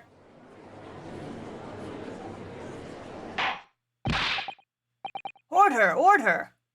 Well, Mr. Drebber?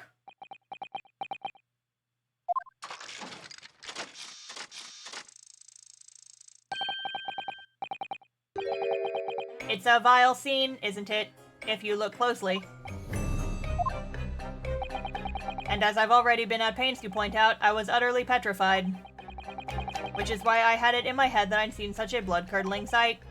But afterwards, I came to my senses and realized that I'd been mistaken. You're still saying you didn't see it? If you're stubbornly sticking to that story, witness, then amend your testimony to explain exactly how you think your eyes deceived you. Of course, only too happy to oblige. I can't believe you're still not going to concede the point.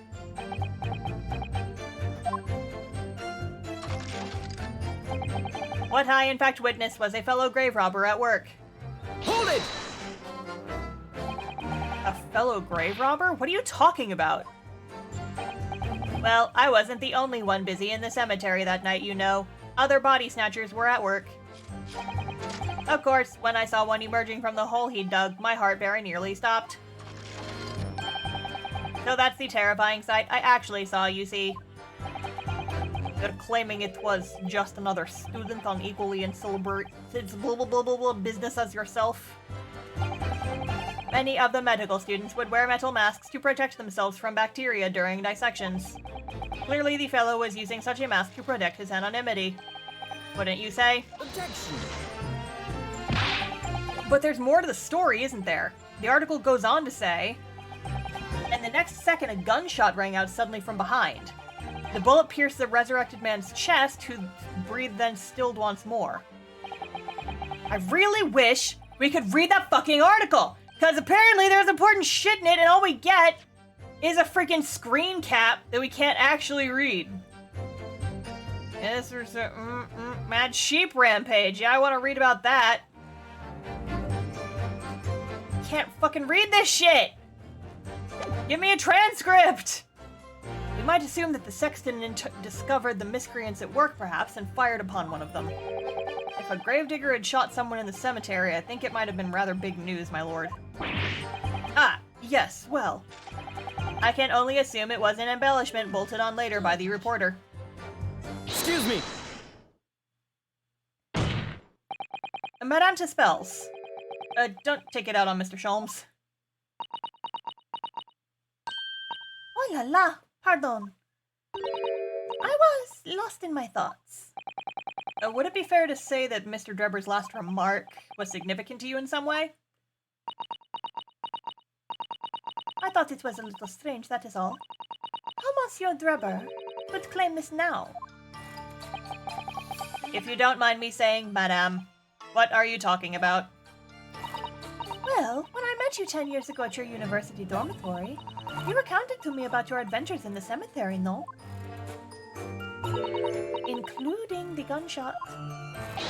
Stop. You might want to watch your tongue, you know. Objection. Have a care, Drebber. That's no way to speak to a lady. Please, Madame Tispels, carry on. Of course. According to what Monsieur Drebber told me at the time, he did hear a gunshot from behind him and the bullet hit the condemned man. I said nothing of the sort. No, you were very explicit about the details. About the mask that the figure was wearing, and the blood that splattered over you when he was shot. Enough! Shut up, woman! You're making this all up! That will do. Mr. Drebber? Yeah, now it's time for camera blood. You refute the... God, everyone's getting a robot voice. You refute the account just given by Madame Tispels? I have no recollection of ever saying those things. Come on! Do you really expect us to believe you? Control yourself, counsel. I will not permit baseless accusations in my courtroom. Right.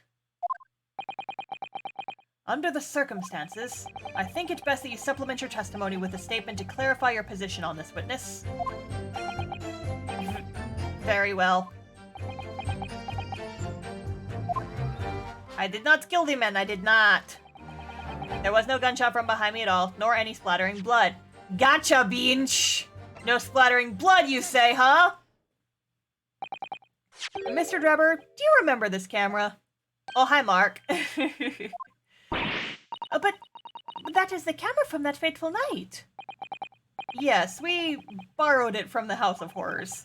It's the camera you took with you to that cemetery that night, Mr. Drebber.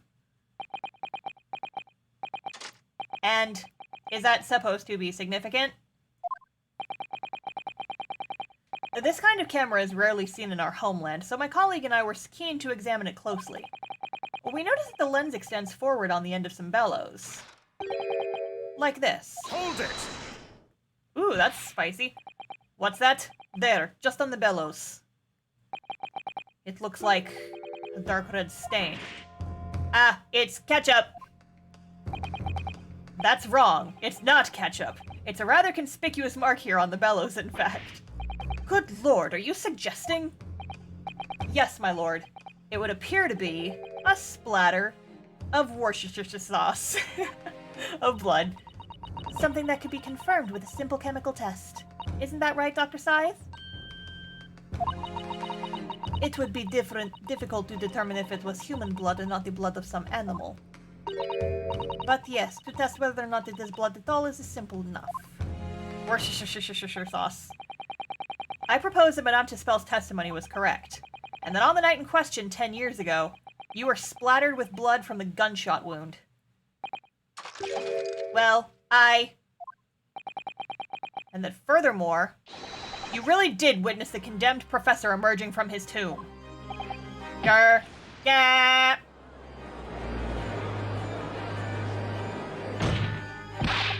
There's simply no way you could have forgotten such a traumatic experience. In other words, the only explanation is that you're trying to hide the fact that you saw the professor that night. Objection! But why? Why would he want to do that? Well, not for his own gain, it would seem. For whose then? Who would benefit? Mr. Drebber is obviously lying in order to protect somebody. My goodness, he's shielding someone. Yes, my lord. And clearly, it's someone who doesn't want the truth about the professor coming back to life to be exposed. Well, counsel, who is it then? Who is this witness trying to protect by lying about what he saw that night? Lady. Take that! The obvious answer is Dr. Scythe. Scythe? Whatever do you mean? Imagine if the convict who'd been sentenced to death was not in fact killed. Imagine if that was to come to light. What are you insinuating? And imagine if the convict in question was the country's most hated mass murderer. If it was the professor. That would be an unprecedented scandal. Objection! This is beyond a joke. Need I point out that the dead cannot come back to life? What you're suggesting would mean that the execution never actually happened. A weird thought just occurred to me that I have no evidence or basis for, but my brain just shouted at me. The condemned man was her husband, and she didn't want him to die, so she helped him fake his death. Like, so she and the professor were married, and because we've already had the whole maiden name debacle, or maybe they wanted to get married because she was still using her maiden name. I don't know. That's just what my brain's telling me. I don't know if it's right. Don't tell me if it's right if you know. My brain's thinking like, why would she do that? Why would she do that? Because they were in love! Objection! Once a man is sent to the gallows, he hangs. No one could escape, not in Great Britain. Objection! But the fact is, there was a witness to the fact that the man did escape his hanging. If that were really true, counsel, the implications of misconduct would not stop at the supervising coroner. It would taint the honor of the entire judiciary from the ground up. And it's exactly because of those monumental repercussions that Dr. Scythe wouldn't consent to any demand made of her by someone who threatened to expose the secret. Even if that meant being complicit in a crime. You mean...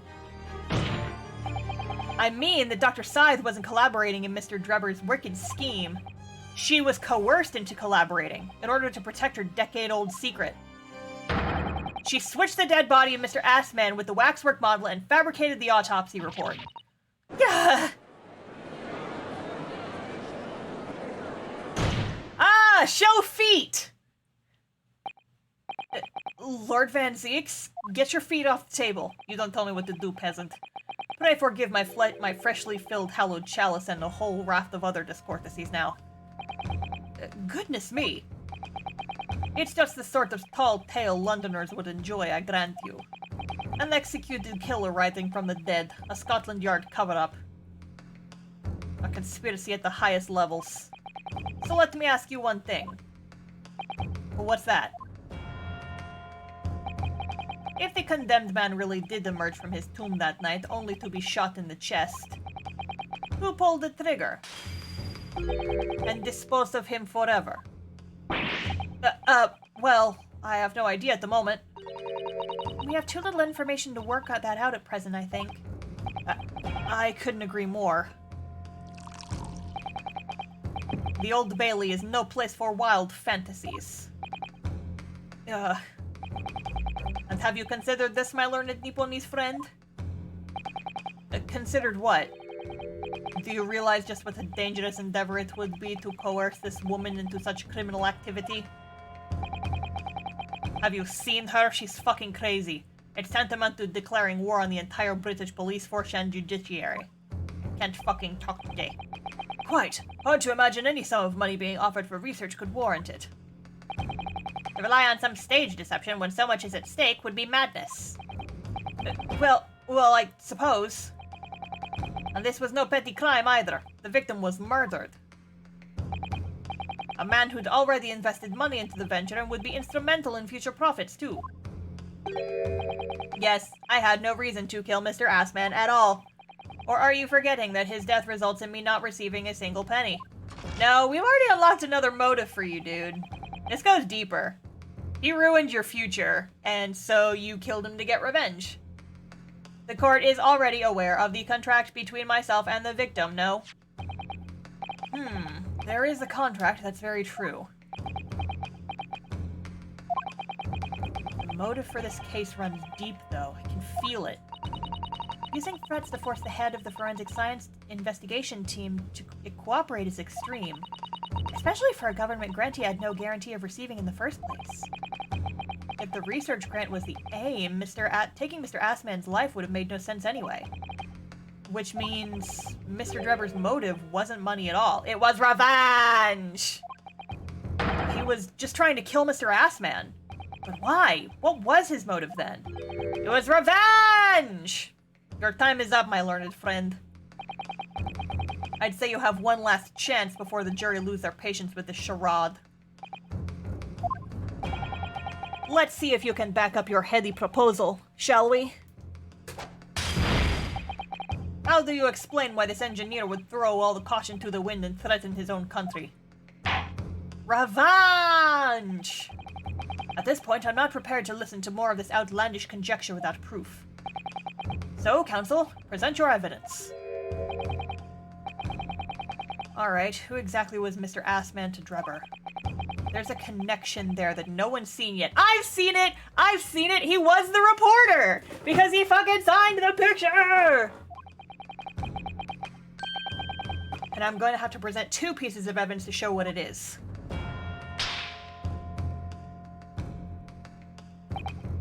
Yes, my lord. The evidence that establishes a motive and explains why the witness wanted the victim dead is right here. Alright, so we need the article with the signature. Take that! It's this newspaper article, my lord. That was written 10 years ago, and every detail has been examined already. What can it possibly tell us? That drivel should never have been written. It's typical gutter press nonsense that means nothing! Yes, on its own, it isn't particularly significant. However, when considered alongside another piece of evidence, it will completely explain your motive for wanting Mr. Assman dead. What, God, I keep accidentally going with the robot voice! The robot voice is too fun! What other evidence? Counsel, you will present your supplementary evidence without delay. The evidence, which when cross-referenced with the newspaper article, establishes a motive for the deed. Contract, also with his signature. Bazam! Take that! It's this contract, my lord. Mr. Drebber, this is the contract you signed with Mr. Assman. Yes, that's right. The very document, in fact. That proves I had no reason to kill the man. No, I'm afraid not. What? There's something very significant that this newspaper article and the contract have in common. Really? And it's that common link that shows very clearly why you were determined to kill Mr. Odie Assman. It seems the defense has uncovered something the rest of us have missed. So, my learned friend, point out what it is these 2 pieces of evidence have in common. What exactly is the link between this newspaper article and the contract? Right here. Take that! What these 2 pieces of evidence have in common is a signature. A signature? The signature on the illustration that accompanies the 10-year-old article, and the signature on the contract belong to the same person. What? Gag! As the court has heard, this illustration was drawn 10 years ago by the newspaper reporter who found Mr. Drebber and interviewed him about his ordeal. If you look closely, the reporter's signature can be seen in the bottom right corner of the drawing. Yeah. And if you look at the contract here, which was signed between the witness and the victim last year, you can clearly see Mr. Assman's signature at the bottom. Let me see now. Good lord, yes, they're identical. In short, the journalist who drew the illustration and wrote the article published about Mr. Drebber 10 years ago was the victim of this case, Mr. Odie Assman. Ugh. Grah! Oh, he just did a little wiggle worm all the way down. Objection! But explain to the court why. Why would that constitute the motive for the witness to murder Assman? Well, if you think back, you'll remember that Mr. Drebber talked about that article in his testimony. Grave robbing, you say? Yes, exhuming fresh corpses to sell is reasonably lucrative. That is beyond the pale. You would invite divine retribution, sir. Yes, well, I think I suffered retribution enough. The Daily Circus eventually unearthed my name and put it in print. It caused me a great many headaches. In the end, I had to leave the university. That was the only paper with the bad grace to identify me unambiguously, I might add. Then I gave up on my dream of becoming a scientist, and it was all because of that newspaper article. I'ma have a sip.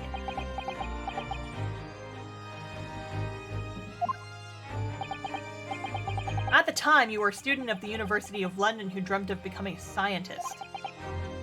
However, this single newspaper article changed your entire life. So Mr. Assman used to be a newspaper journalist, did he? Bengali Art, thank you for the follow. Welcome to the Stream Squad. He did, my lord. In fact, it's a widely held belief that Assman managed to position himself at the heart of the criminal network, thanks to the many dubious connections he made during his time as a reporter. So you had to give up on your dream and leave university. You lost everything. Eventually, you found yourself working in the field of science, but only in the shadows. And all because of that article, written by Mr. Assman. Enough!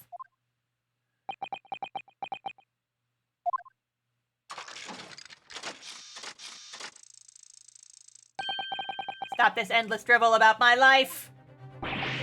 What? Explain yourself, Mr. Drebber. Yes, it's true. I had to leave the university as a result of that article. But it was just the straw that broke the camel's back.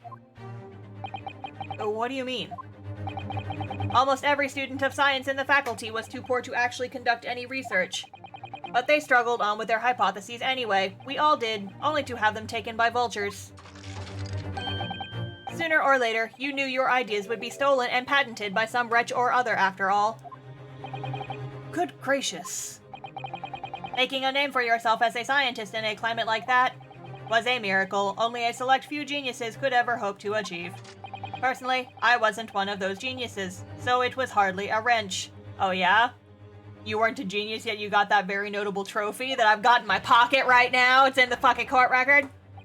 Being forced out of the university because of Lowgate was the best thing that could have happened to me.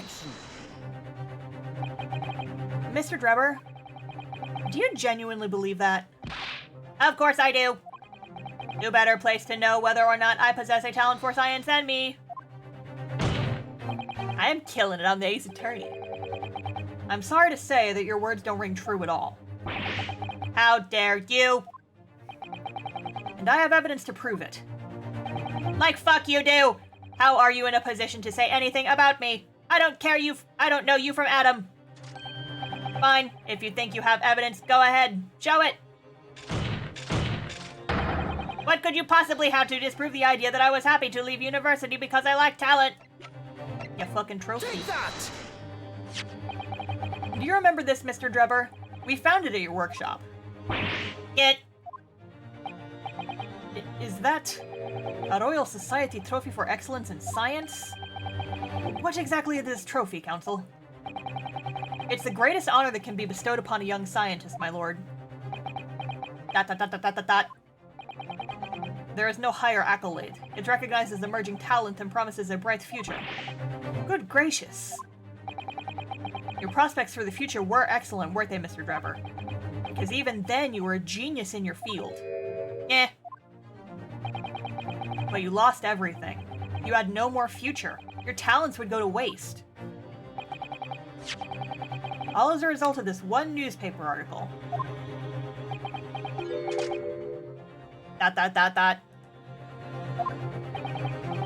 I don't know when you realized who Mr. Assman was, but when it dawned on you that he was the same journalist who 10 years ago ruined your life, it's abundantly clear that you had no intention of forgiving the man.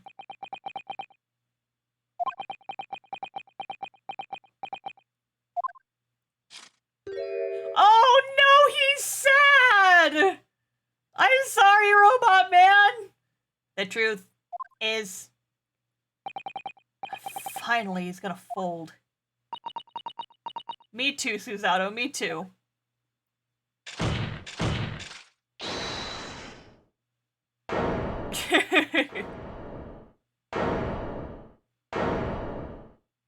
Yep, called it.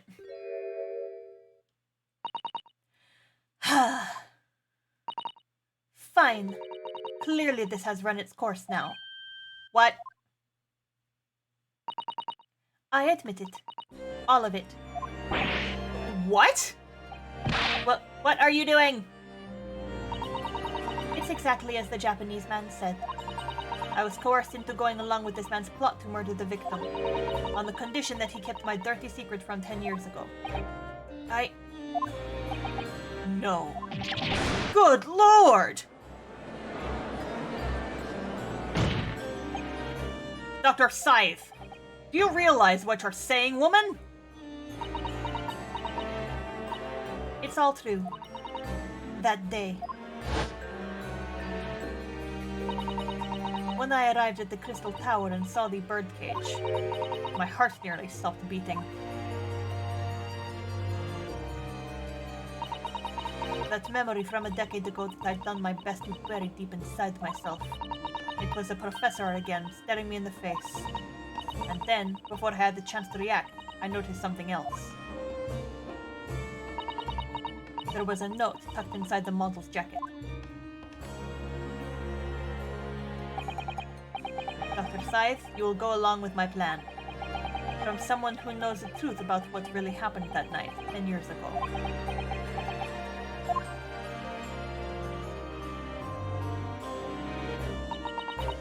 All the instructions were in the note. Every detail was meticulously written out.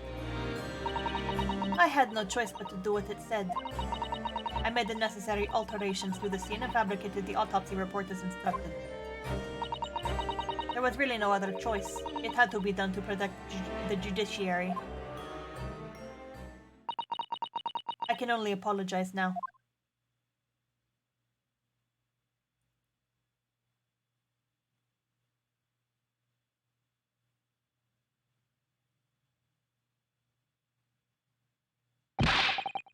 Why on earth would you buckle now?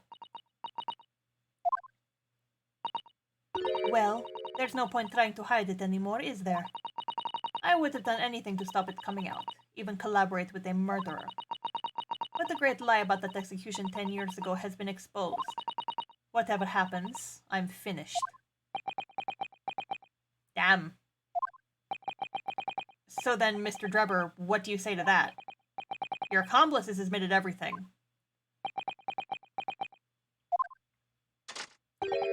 Surely it goes without saying. You admit your part in it too, then? I admit nothing! At all! What? He's so unimpressed, look at him. Have you forgotten that the kinesis machine was ripped to shreds by an explosion? Short of me admitting to a crime, there's really no possible way for you to prove I did anything wrong. No! Jeez, Zois, guy. Order, order, order! Whatever this man says, I admit everything.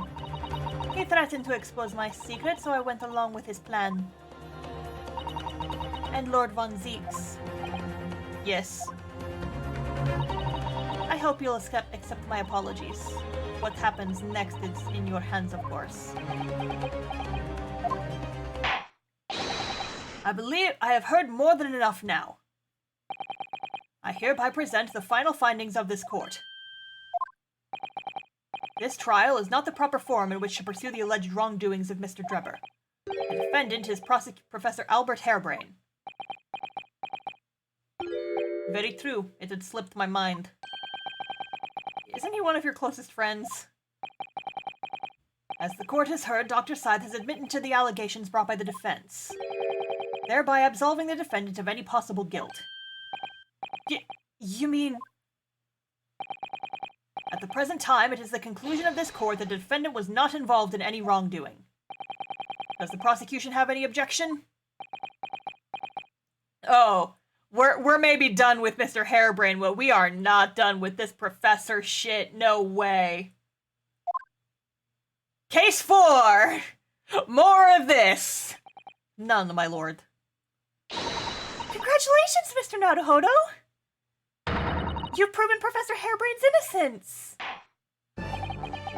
Without further ado, then, the education. I'm getting my accents all mixed up. Unless the prosecution or defense have any other matters to discuss. Oh, he's pissed. This isn't over. I don't know. This doesn't feel quite right. Why did Dr. Scythe suddenly admit to it like that? Is everything alright, Mr. Naruhodo? Like you said before, the way the trial is set to end now, the judge will certainly deliver a verdict of not guilty. Is that really what we want? What is the defense should be pushing for now is...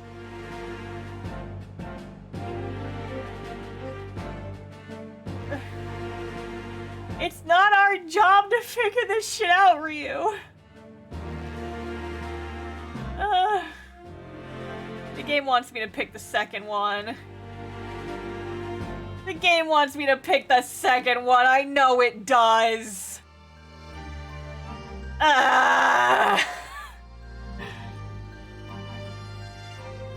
Like, the reasonable choice is the first one.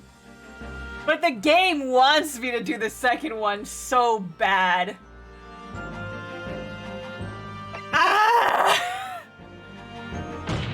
Objection! The defense objects to the trial ending at this time, my lord. Sholmes did tell us to pursue the truth. I beg your pardon? We demand one final testimony. What?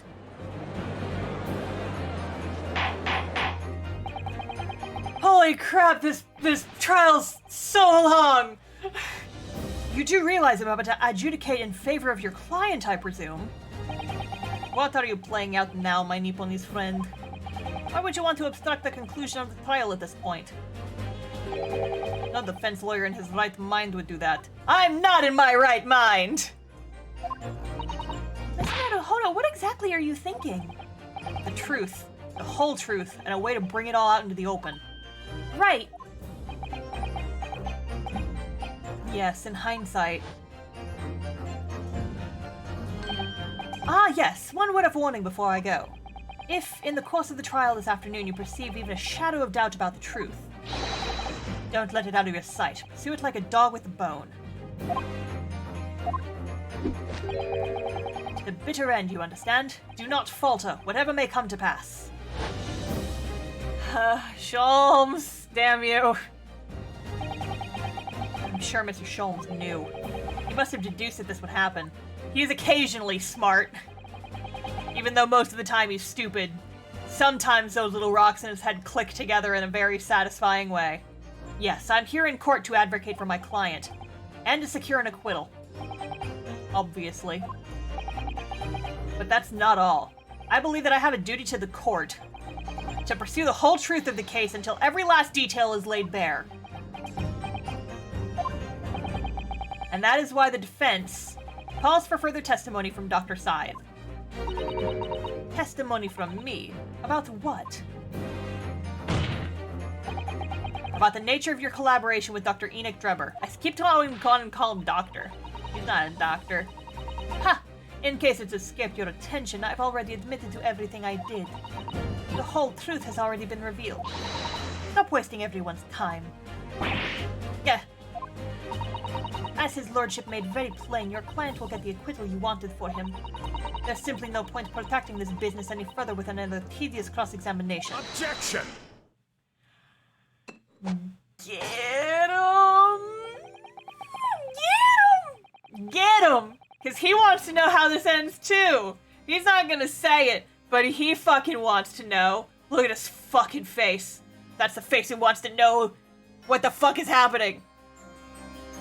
I would have a sip of my water.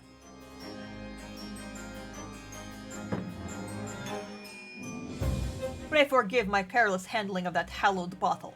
I slipped. Yeah, right. That's what you call it? What is your objection, Lord Van Zieks? The prosecution is fucking pissed. Also calls for supplementary testimony from the witness. Don't be stupid.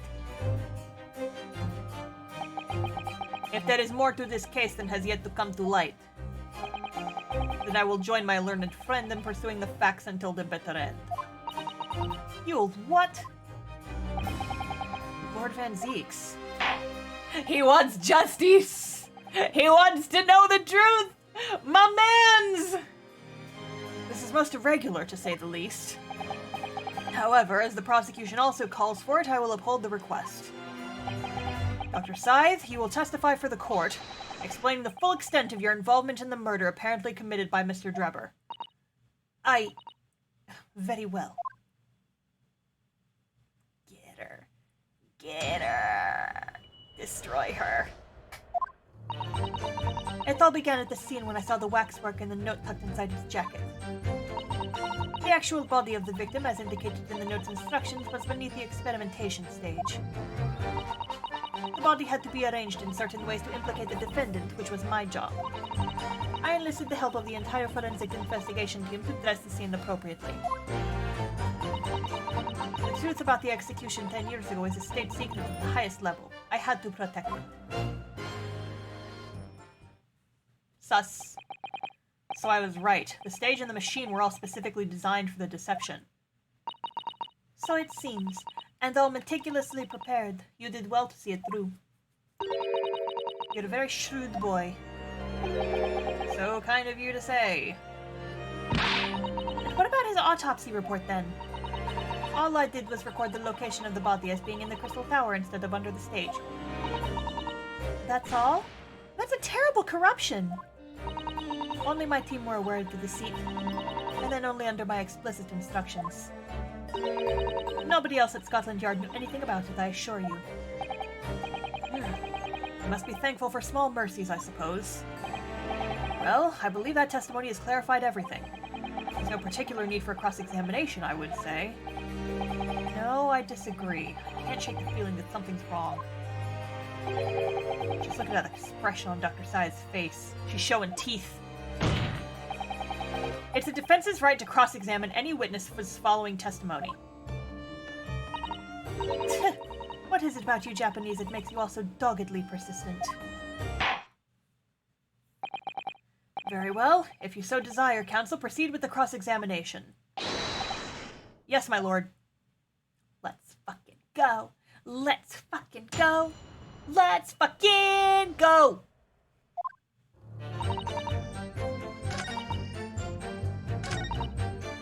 Hold it!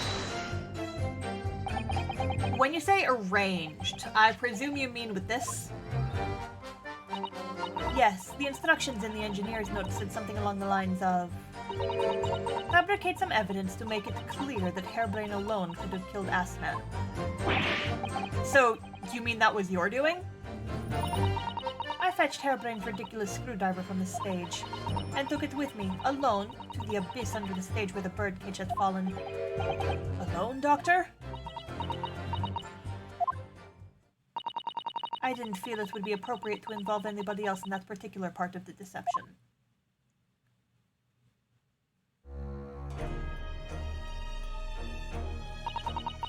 There was a void under the stage where I found the birdcage lying in the dirt.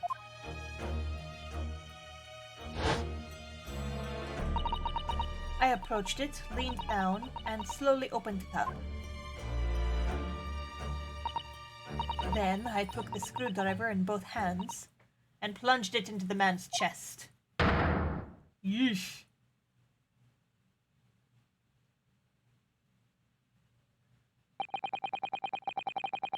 And then you noted that in your fake autopsy report as a fictitious cause of death. Exactly. So, the actual cause of death was trauma resulting from the 30-foot drop. My word. What is it, Mrs. Otto?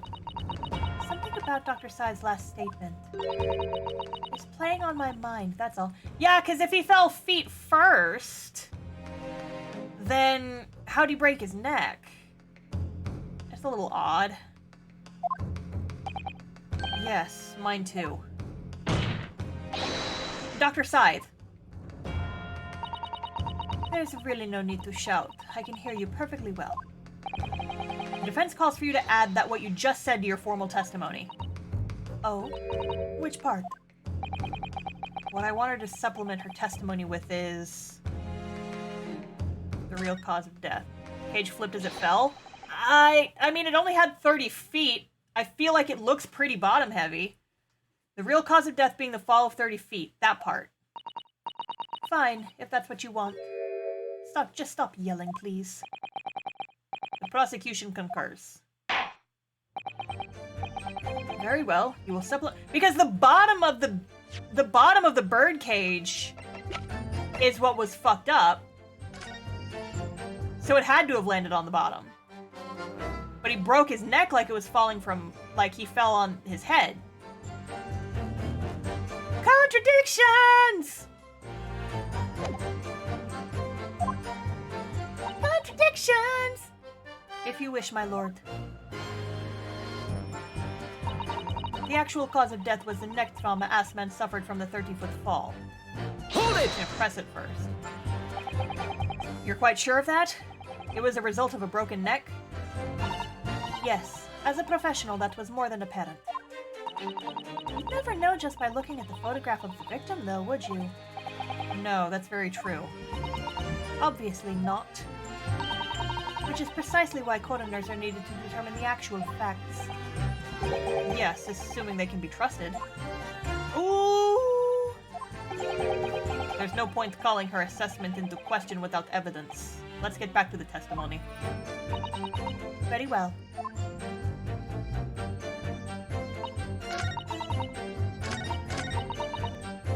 Okay, I'ma save. I'ma save real quick. I'ma save.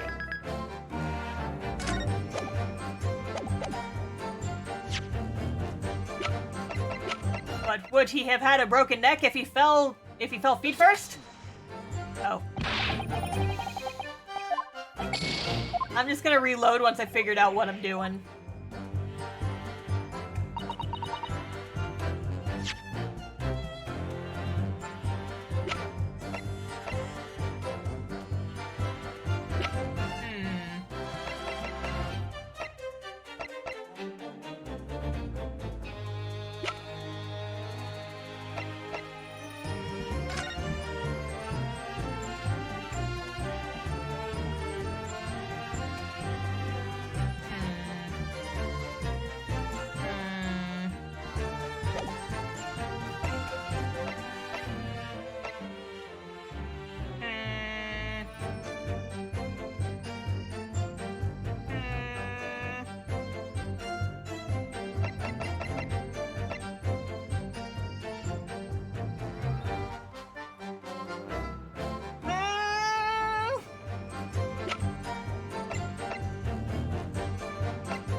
I don't need hints. I will ask for hints if I need them.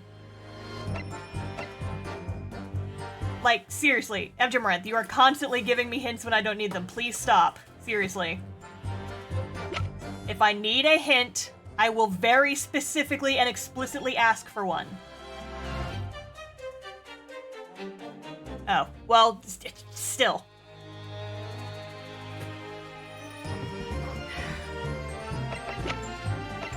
It's frustrating when I'm trying to play this game and then people are constantly in the chat being like, oh, do this, do this, do this. Just let me play it. Let me use my brain. Okay.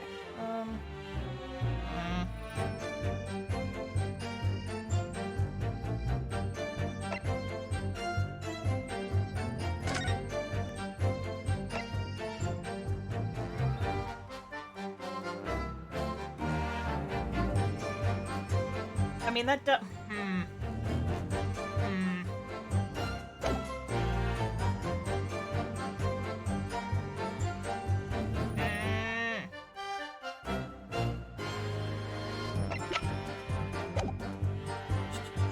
I kind of want to see what the other thing she has to say. Hold it!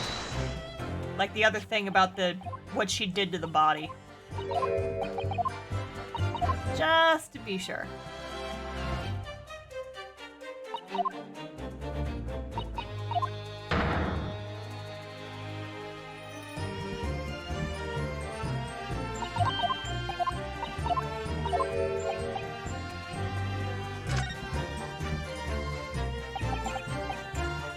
What you said before about what you did to the victim's body, I believe that may be significant, so could you change your supplementary statement to explain that instead?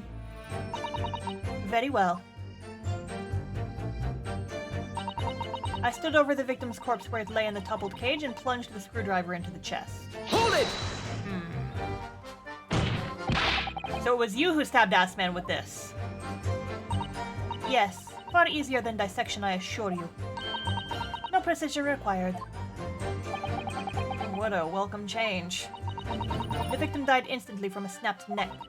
All I did was carry out the instructions I'd been given. As unflinchingly as ever, no doubt. I imagine you didn't bat an eyelid when you drove the weapon into his body. There was no need to bat my eyelids. And what else did you do to twist the facts? Remind the court, why don't you? If you wish.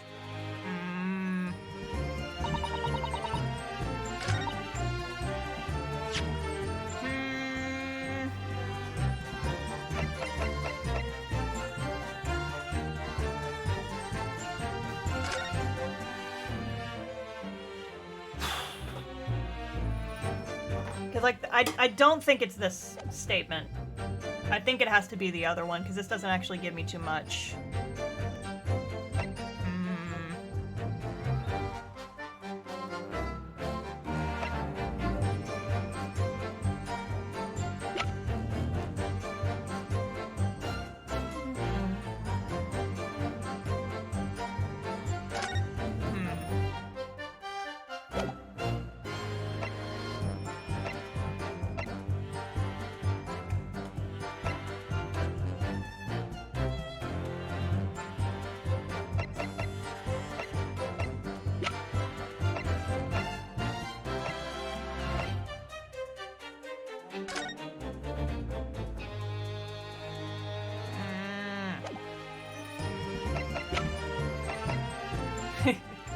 Anybody watching the stream, this might be a good time to go take a snack break while I puzzle this shit out.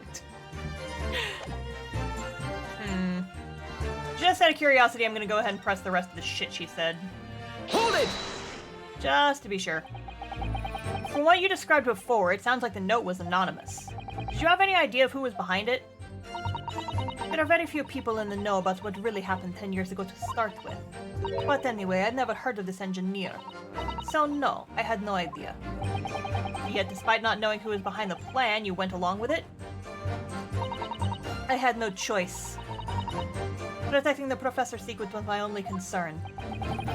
But the horse has bolted now, and the stable door will never shut again.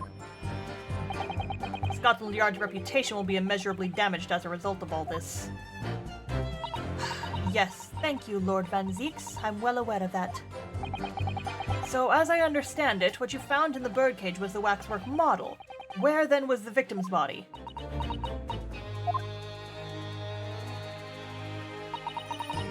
Body of the victim. Hold it! Was beneath the stage. So you knew about the special construction of the stage used to carry out the trick then? It was quite obvious what had happened with the victim and the waxwork. And you switched the two over, didn't you? In other words, you recorded the victim's body as having been discovered in the Crystal Tower. And the waxwork? I adapted and sent it by carriage to the specified address at the specified time. And why were you given such directions? Presumably so it could be recovered by Drebber and returned to Madame Dispels. I see. And then you put the birdcage back on the experimentation stage. Yes, although someone obviously made a mistake about which cage should go where. I thought I'd made it perfectly clear to the team, but still. I suppose you were focused on the victim's body, that being a more important detail.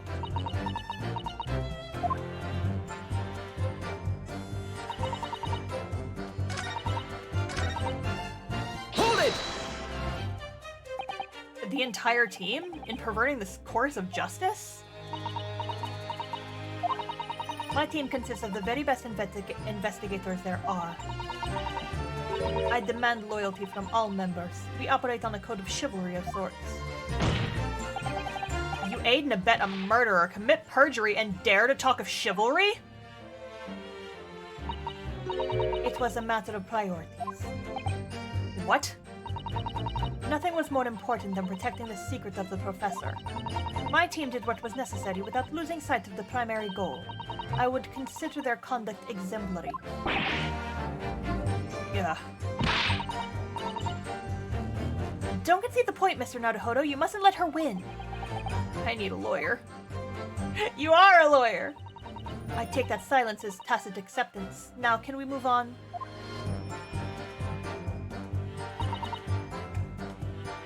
Hold it! But at what cost? Faith in Scotland Yard is going to suffer a terrible blow as a result of this. And your precious secret is out now anyway. Yes, as you say. And I take full responsibility. Slow me down. Dr. Scythe! Surely there was some other way you could have protected the secret. No, there really wasn't. I've done my utmost, believe me. In many ways, I respect your determination. Whew, I nearly froze into that cold stare as she said that.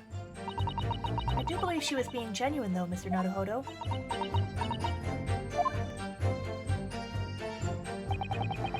So that's her story. She's admitted everything and revealed her full involvement in the crime. I do wonder where there could really be much more to it. Well, I don't know, but I just have a feeling. Do you, Mr. Naruhodo? The truth is, I find it strange too. How these two are reacting to this in completely opposite ways, I mean. Yes, exactly. For some reason, I feel sure they're still trying to hide something.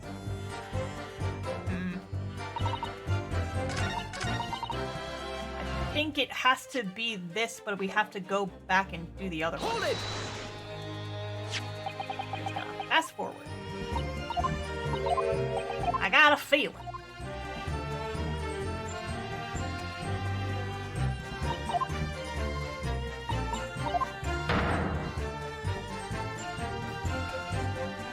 I got a feeling.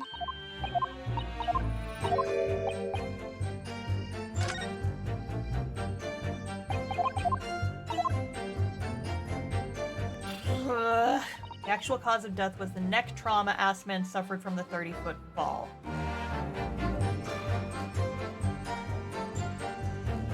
I wasted all of my smart points earlier in the trial, and now I don't have any left.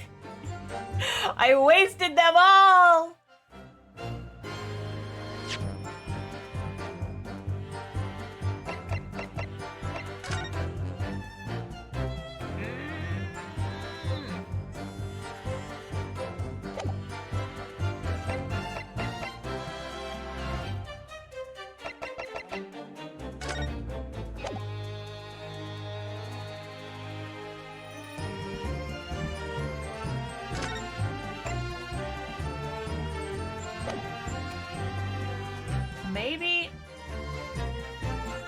Maybe it's because she didn't need to have done that? Objection! Nope, not that. I already saved, so I can just go back later. Once I figure this shit out, I'm loading my save.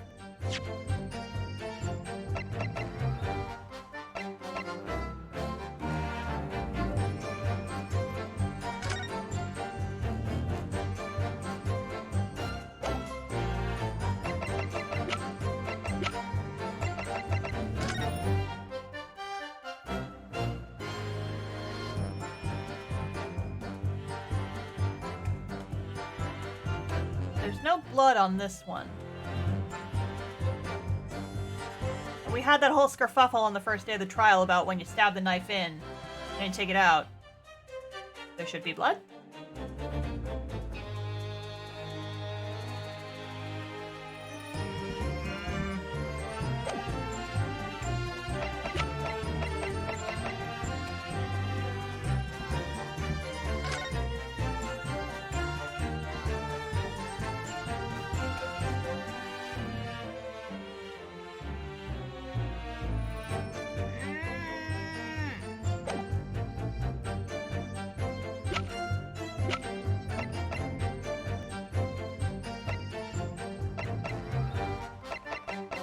Okay, so it's not the autopsy report.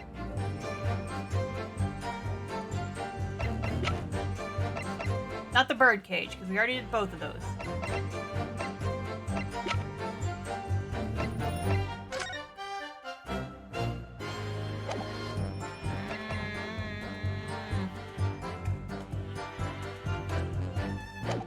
Hey, story mode, you want to give me a hint?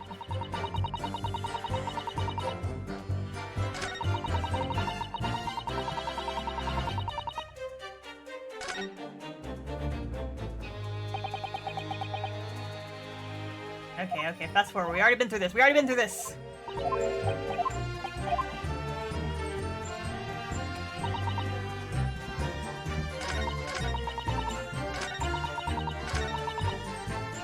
Hold it! Yeah, I guess maybe it was the other one. Okay, that's just enough. That's enough of a hint for me, story mode. Thank you. And switch it with the stabbing one.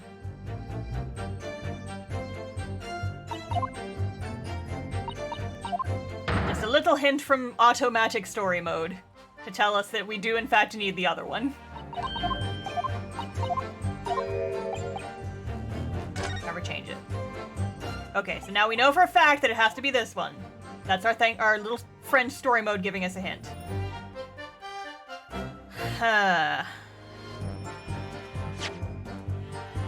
Maybe it really is because there's no blood on the cage.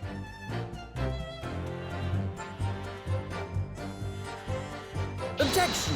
Nope, not that bit. Like I said, I will load my save once I figure this shit out.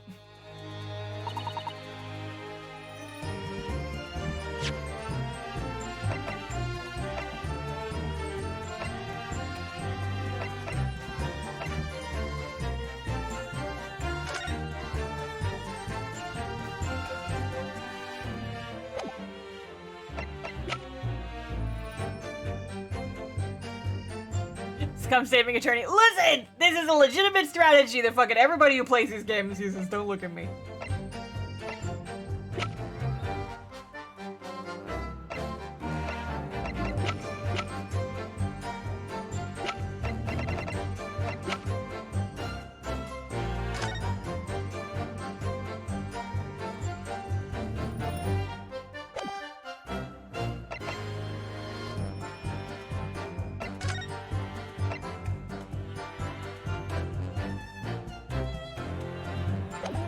The autopsy report? Nope. Nope. Wrong button. Okay, yeah, fine. Fucking load. Yes.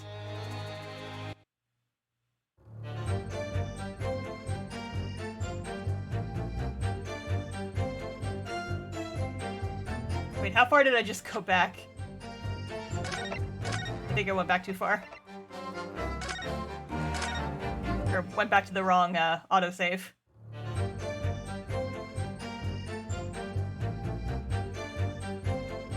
Hold it!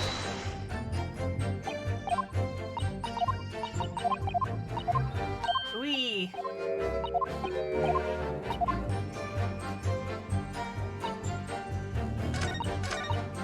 Hold it!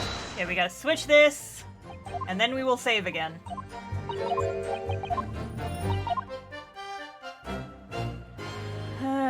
I'm gonna take a fucking drink.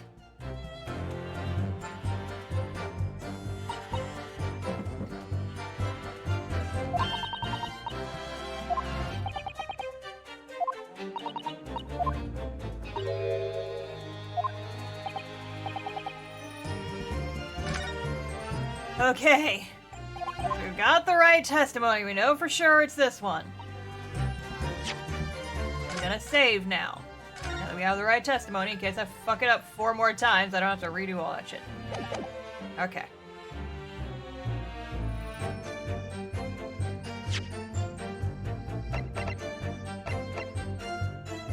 Okay, so I've already presented the autopsy report.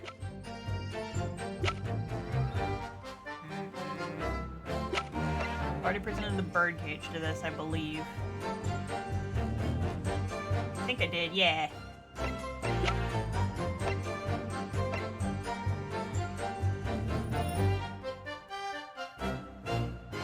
I don't know!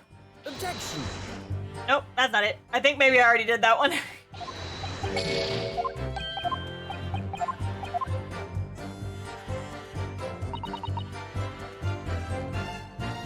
Okay, fuck it. Story mode, save me! Objection! That was it.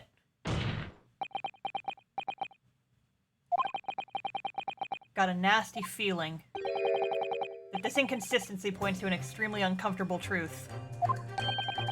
What on earth is the matter, Counsel? Have you lost your tongue? I apologize, my lord. Dr. Scythe, in that last statement of yours, there's just one point that seems to defy explanation. The amount of blood, I guess? Maybe that's it? Because, like, I was thinking about the blood, but I thought it would have been on the birdcage instead. Out with it, my learned friend. There's an obvious inconsistency between your description and this photograph, which shows the victim in the birdcage following the events that led to his death. Objection! The court has already examined the photograph in depth. There's nothing new we can learn from it. Objection! Yes, we have already considered it, that's true. But we now know the facts to be different. What do you mean? I believe we should let the defense explain. Where in this photograph would we see the alleged inconsistency in the witness's statement? I guess the fucking stab wound? Yeah, it's really not a lot of blood there, is there? Take that! I don't get it. Look closely at the blood stain on the victim's chest. It clearly extends in a down... Oh! I would never have gotten that. It clearly extends in a downwards direction towards the man's feet. And why is that significant, Counsel? If the victim was stabbed moments before the kinesis machine was set in motion, that's entirely expected. Ah, of course. No, that's not what happened. Exactly, my lord. I'll be honest with you guys. I would never have gotten that shit. Dr. Scythe made it very clear in her testimony just now that the point at which she stole Professor Harebrain's screwdriver and stabbed the victim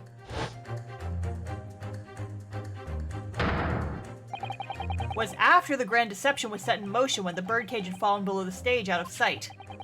From the shape of it, it's clear that the birdcage would have fallen on its side after the 30-foot drop. And if the victim really had been stabbed whilst inside the birdcage in that position, the blood from the wound would have spread out equally in all directions. For it to have formed the longitudinal appearance we see in the picture is inconceivable. Oh yeah, show me that shocked face. Given that the victim's blood seeped vertically downwards from the wound, it must be the case that when you stabbed Mr. Assman, he was standing up. In short, Dr. Scythe, your latest testimony was a total fabrication.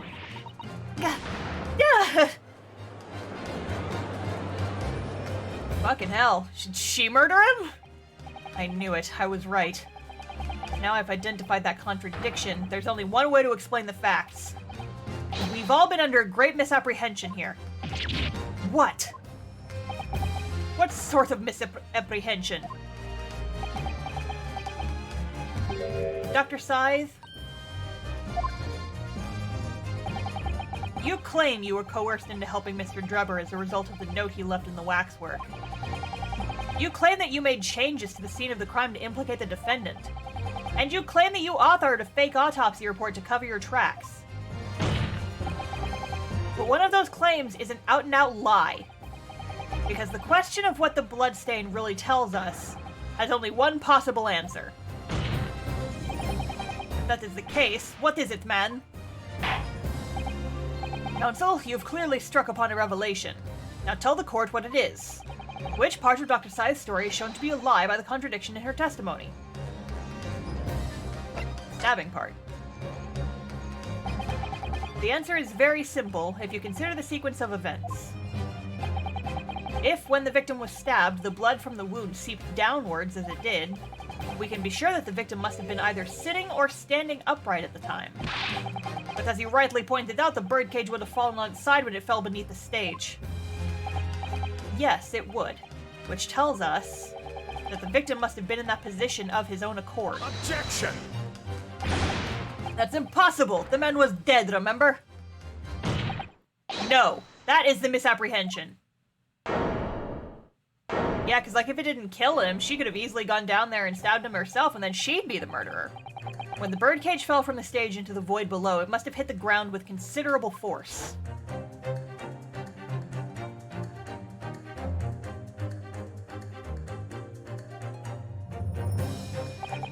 But Mr. Assman didn't die in the fall. So when did he break his neck? He probably lost consciousness for a while, but when he came around, he got to his feet to climb out of the cage. Just as Dr. Scythe appeared.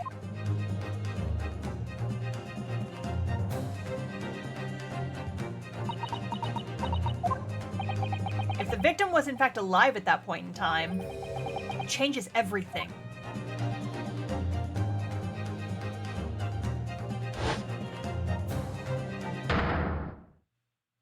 And stay down beach. Oh, I forgot you were there, sir.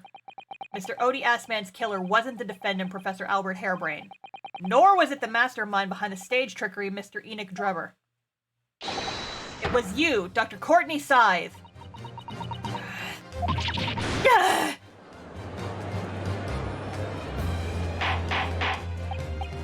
Order, order, order! Can this possibly be true? Have you been taking me for a fool? It was you, was it? You killed him?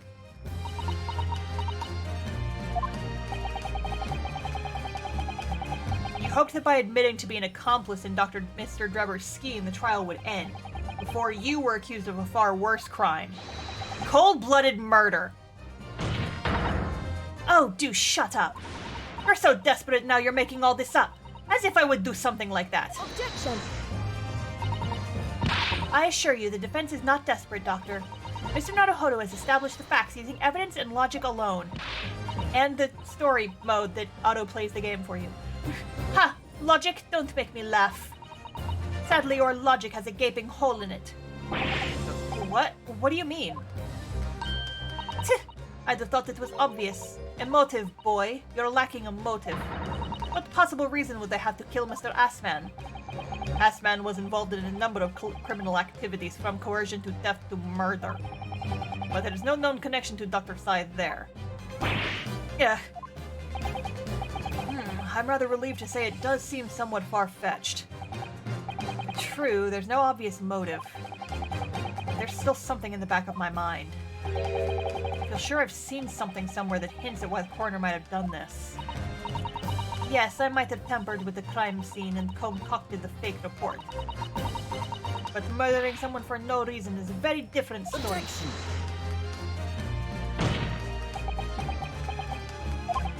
No. When you questioned what possible reason you could have wanted to kill him, when you questioned what possible reason you could have for wanting to kill Mr. Assman, something did come to mind. What? What was it, Counsel? Enlighten the court at once.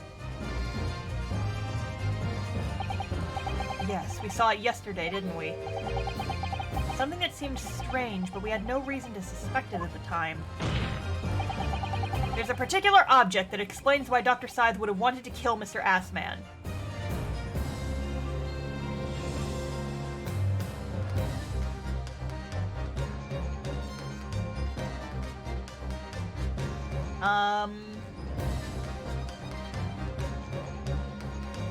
It's I mean, scalpels would make sense, but were there any at the scene?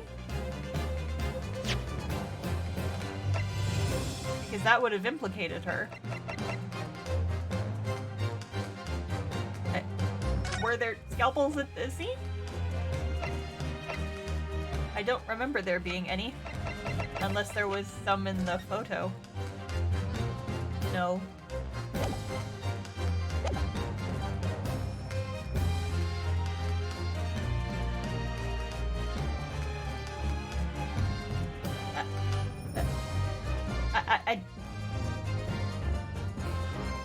He hinted something yesterday. So that would mean that the scalpels, right? But I don't know. Like I said, you guys, I wasted all my intelligence rolls early in the trial, and now I'm just coming up with a bunch of fucking ones. Maybe I'm not the ace attorney after all. This case has gone on too long, and now my brain is all squishy.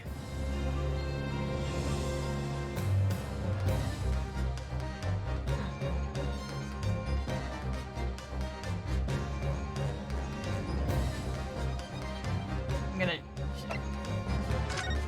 What is it? Scalpels? It's a scalpel. Or rather, scalpels.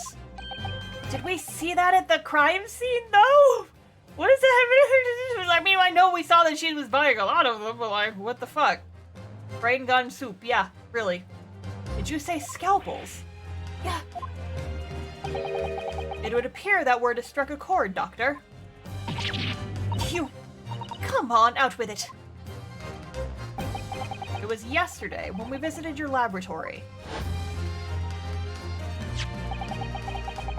Look at this big book here. Ah, it appears to be an accounting ledger. It's a record of the forensic investigation team's spending, I think. Oh? What is it?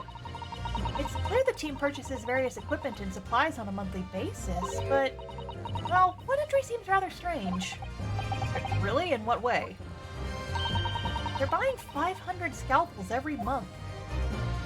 Yeah, like, I knew that was sus, but, like, do we have anything that links that to the rest of the case? You apparently think we do. 500 scalpels a month? At first, I wondered what on earth you could be using that many scalpels for. But actually, I realize now it's not the scalpels themselves that are significant. It's the money for them, disappearing every month from the department's accounts. Assman's criminal organization relied heavily on extortion for its funding. Facing the money from the forensic investigation team's account don't find out where it was going. It would be extremely straightforward. Ugh. 10 years ago, when Mr. Assman was still a journalist... Wait... So he was extorting her because he also knew? 10 years ago, when Mr. Assman was still a journalist and wrote this article about Mr. Drebber, he may well have stumbled upon information as he was researching the story. Information relating to Dr. Sai's darkest secret that he would use to rack money from her for the next decade. Her darkest secret? Good lord, you mean... I don't know what happened on the night of that execution 10 years ago, but clearly the opportunity to rid yourself of that menace was too tempting to pass up.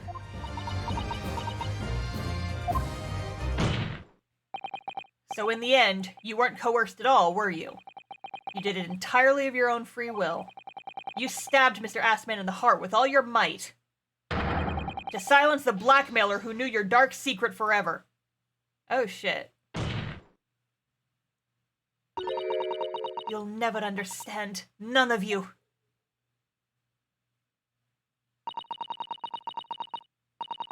What we've had to keep covered up all these long years.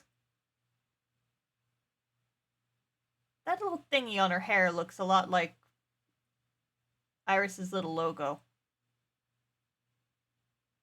And she has the same hair drills. Sus AF. What we've had to keep covered up all these long years.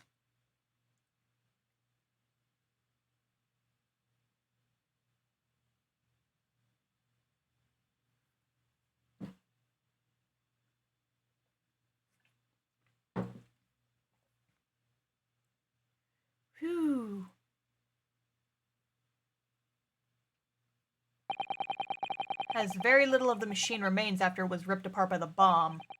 The truth of this case can never be properly established unless you speak out.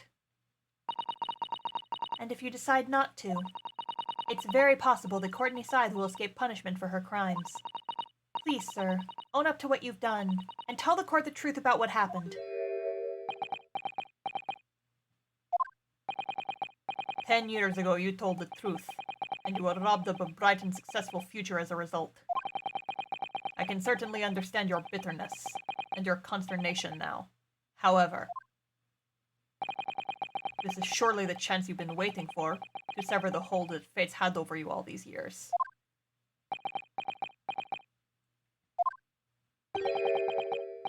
Super high voltage instantaneous kinesis? I mean, really?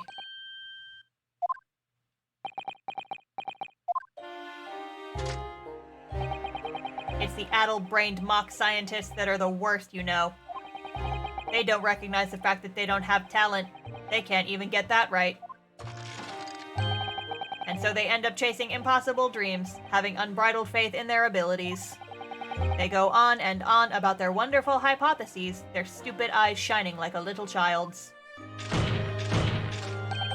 They make me sick! I can't abide their foolishness. Careful, Mr. Trevor. I was particularly pleased with the kinesis machine. It made for quite a show, didn't it? So you admit it? You admit that it was nothing more than a sham made for the purpose of killing the victim? Yes, I admit it. I did it all in the name of revenge. Revenge for the future that Mr. Assman's article had deprived you of 10 years earlier. But the revenge you sought didn't stop at Assman, did it? Which is where that very particular waxwork comes in. Yes, I see. The condemned convict that you saw rising from the grave in Lowgate Cemetery 10 years ago. If your account of those events was all true, then obviously Scotland Yard couldn't afford to acknowledge what had happened. Even if it meant discrediting a bright young man and crushing any future career he might have had. So your plan required that you abducted that particular waxwork model, in order to exact your revenge on Scotland Yard as well. Or on Dr. Scythe, to be precise.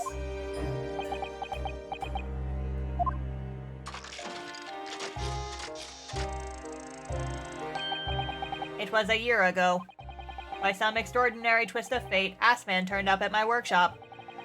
He didn't remember who I was, of course. He just wanted to employ my services as an engineer. And he happened to have a paper with him. An article on the front page caught my eye. About the coroner who'd handle that bogus autopsy being appointed head of a new forensic team. When I learned that news, my cognitive processes started to devise the plan. What a horrid tale. He robbed me of my future, so I wanted to use the man's own vials against him. For revenge. And have that rotten Scotland Yard eating out of my hand at the same time. I wanted them all to suffer the same humiliation I'd had to suffer.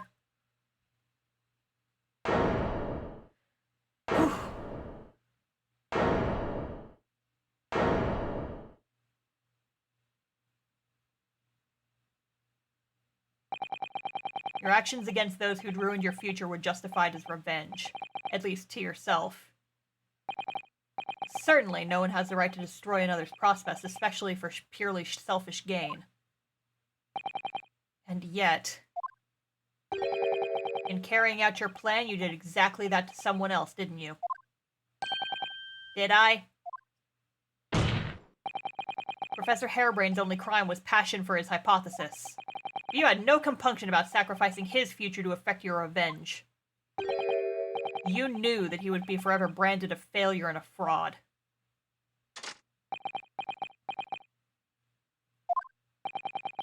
Perhaps life treated you unfairly 10 years ago, and others' misconduct left your life in tatters.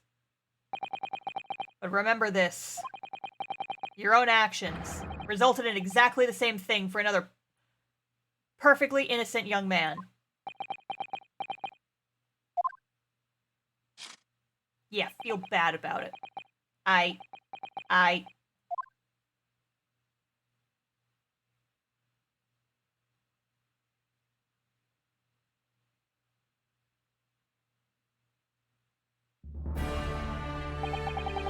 Lord Van Zeeks, what of Dr. Scythe?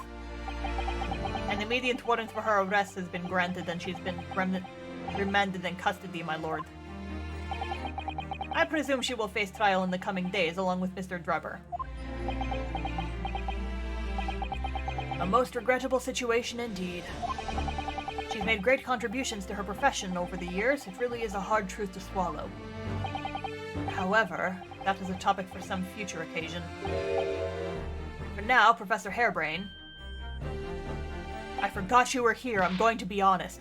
Oh, yes? It seems there was a great deal more to your experiment than you realized. However, I think we can assume now that all the sordid details have been brought to light. This actually worked out great for him, because now he's not going to get accused of shit. Because, like, the man dying wasn't his fault. Nothing was his fault. It has been a very long and profound trial, but I'm pleased to say you are absolved of all guilt. This whole experience has taught me a very great but painful lesson. Me, this dedicated scientist, this devotee of natural history, I've been selfish and self-centered, and above all, a fool. Professor, I've spent my life thinking of nothing but my research, misguidedly believing that I could do whatever I set my mind to despite my lack of talent. And the worst of it is, in the process, I've caused others pain and misery. Others who are far, far greater people than I. no, Professor. That's not true. What? Don't tar yourself with the same brush as Drebber. What happened was his doing and his alone. This outcome is his fate, not yours. You are not to blame in any way. Defending his friend. Cute. Lord Van Zeeks. And the derision with which you've referred to you earlier, calling you a fool, talentless even. The man has no idea. To believe in yourself and work your fingers to the bone to realize your dreams. That's laudable, not laughable. No one has a right to deride another for such choices. Oh. Thank you, Barrack. So, ladies and gentlemen of the jury, yes, my lord. It is this court's expectation that you find the defendant not guilty of the charge of which he stands accused. I presume there are no objections? None from me, my lord. Certainly not. This trial has really made me think, but this is the right decision. It's all been proven methodically and rigorously. I have no misgivings whatsoever. What's that? He's done, is he? It's all over? I don't know, it's become of the odd these days. I don't recognize the place. Very well. In that case, I hereby pronounce the defendant... Yay! We did it! That took so long, holy fuck! Ah! Goddamn! Court is adjourned. Get me out of this place! Holy crap! That was so long and twisty-turny. Holy fucking shit, I'm tired. It's over. That was some trial. You said it, Ryunosuke! Holy shit. And now the next one will be even twice as long! Oh, God. Professor, what a splendid outcome, isn't it?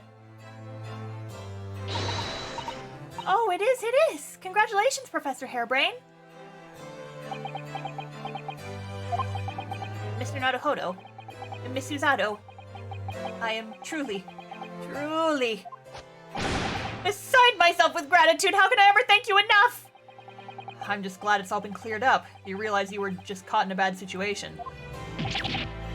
Nah, right now, you know, if I had that research grant money, yeah, I'd give the whole lot to you, every penny.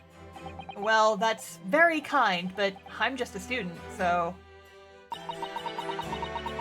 We don't need any financial reward. Your acquittal is more than enough. Oh dear. Oh, what can I do? Ha! How about this? As a memento. You know how to play Yu-Gi-Oh? This paper about my hypothesis is inside. Well, just as a memento then. Thank you.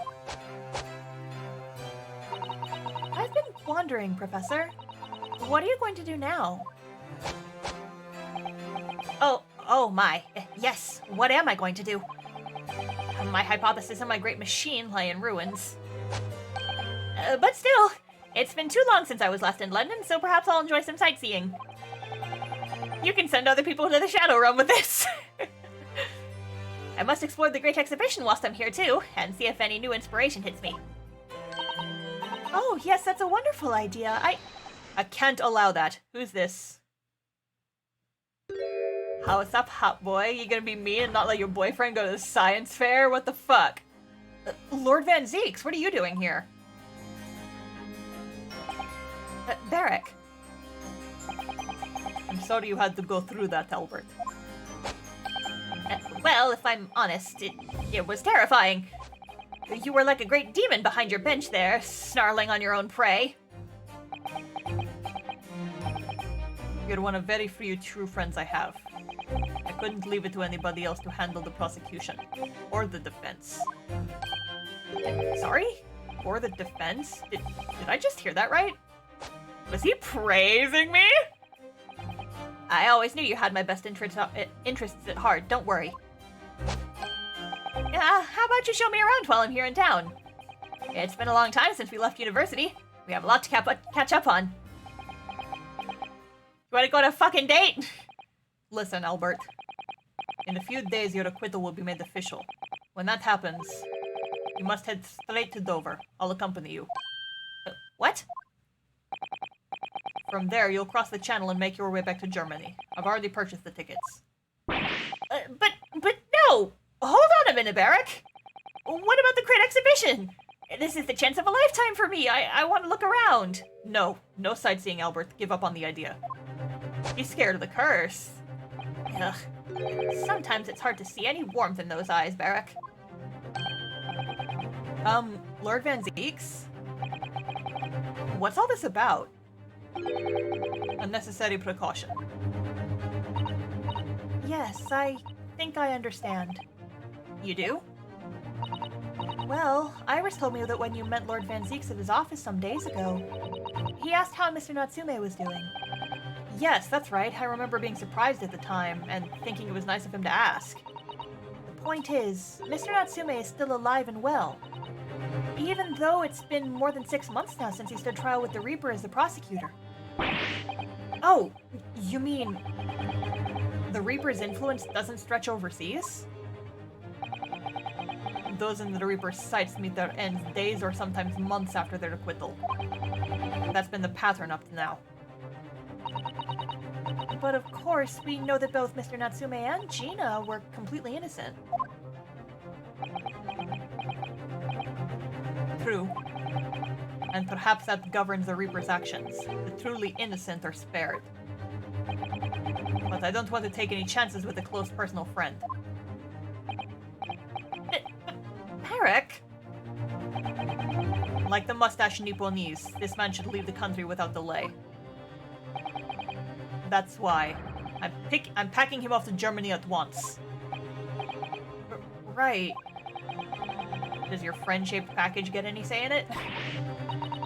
Goodness, was this your intention all along then, Lord Van Zeeks? Yeah, it was. Look at his fucking face. In court, where people think of him as the Reaper, this man seems absolutely merciless. And yet, sometimes I feel as though I don't understand him at all. It's time to go, Albert. Back to the prison for the time being. Yes, alright. Well then, Mr. Naruhodo. Thank you so much for everything. Not at all, Professor. It was a pleasure getting to know you. Best wishes, Professor Hairbrain. Well, once the dust is settled, you must come and visit me in Germany. Anyway, goodbye for now.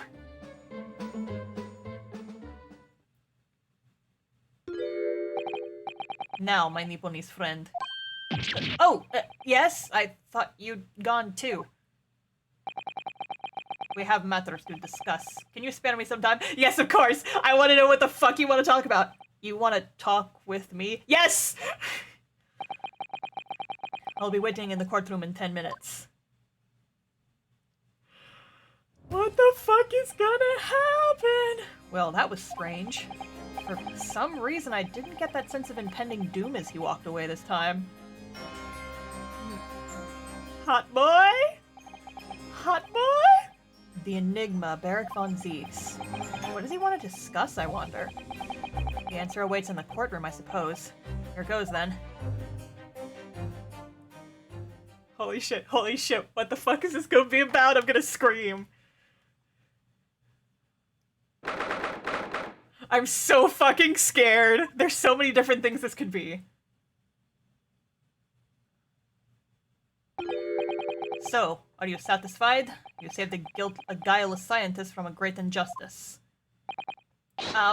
Yes, I think so. I'm relieved, at least, that the man's innocence could be proven.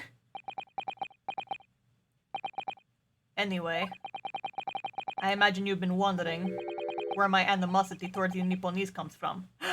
Are we gonna find out? Are we gonna take the fucking mask off? Are we gonna see who the fuck the professor is? Backstory?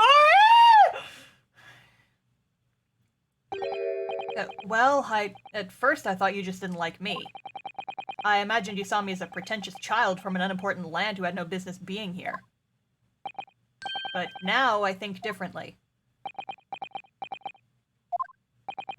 You clearly know our ways, so I would guess that some specific incident led to your thorough dislike of my race. Will you tell me what happened, please? The professor. I thought I'd never hear that name in this courtroom again, to be honest. You took your brother's life. Clint. My brother was Clint Van Zieks. 16 years ago, when I was still just in my teens. He was already the director of prosecutions and a key member of the judiciary. I looked up to him. He was everything I aspired to be. Me too, Susanoo, me too. You know what? Yeah. Wait, press the button, come on. There we go. He was involved in the establishment of justice systems in foreign countries as well. There were exchange programs between Britain and other nations too, then, to share knowledge and ideas. As part of one of those programs, 3 judicial students came from Britain to your homeland, the Empire of Japan. If I called that shit 6 hours ago, I will scream! Oh! If it was 16 years ago, then one of them could have been my father. Of course. I remember Dr. Mikotoba well. I had no idea. I was a minor at the time, training at the prosecutor's office. One day, Clint introduced me to the 3 visiting Nipponese. So, you've actually met my father? He and his colleagues were polite and amicable. They were adept at their work and exacting in their standards. It was my first encounter with the Nipponese spirit, and it made a very great impression upon me. But 6 years later, that's when it happened. The investigation was going nowhere. There were no suspects even, just an ever-growing list of victims. And in the end, my brother became one of them. The last, in fact, before the case was finally resolved. So sorry, Lord Van Zieks. Truly. Clint was always ready to put his life on the line for justice anyway. So he wouldn't have wanted it any other way. He lost his life to the killer, but it was his victory in the end. For me personally, though, it was a great loss. I found myself in a very dark place indeed. When I finally found out the killer's identity, the reason why no one had been able to catch the man sooner ceased to be such a mystery. He had been hiding in plain sight all the time. In plain sight? Are you aware of political events 10 years ago? It was a period of extremely sensitive diplomacy between the British and Japanese empires. A new treaty was being forged, I think. Correct. The Anglo-Japanese Treaty of Friendship and Navigation was being concluded. The leaders of both countries were deep in extensive political discussions. Which is why this particular killer's appearance in court was conducted as a closed trial. Because he was the fucking Japanese guy, and they didn't want, like, the shit to get out because it ruined the fucking treaty and stuff. That's exactly the case that happened with fucking the very first trial we did, where we were accused of killing a British guy. If the British public had known the identity of the killer, not only would the treaty have been in jeopardy, but our two nations could very well have ended up in war. What? A war between Britain and Japan? But that would mean... Oh, my! You mean to say the professor was...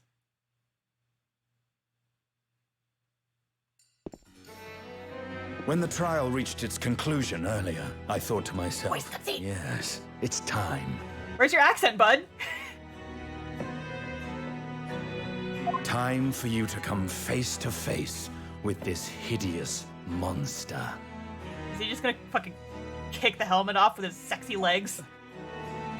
I borrowed the key for the mask from the proprietress of the Waxwork Museum. So see for yourselves now. Confirm it with your own eyes. The truth that's been hidden this past decade. My hand is ready on the dramatic button.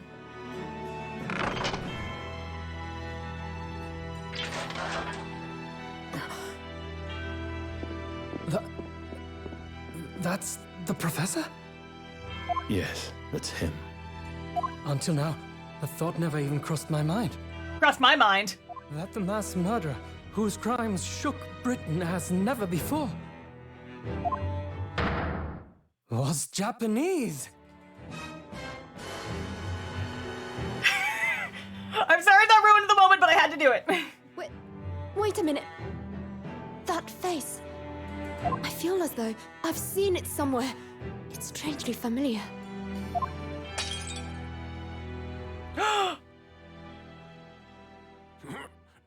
Buddy boy?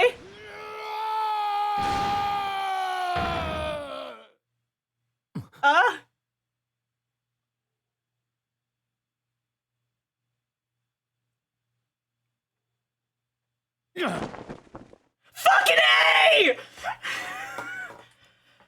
That's my boy! Father. Oh, fucking hell! What? What? No! No fucking way! Oh my god!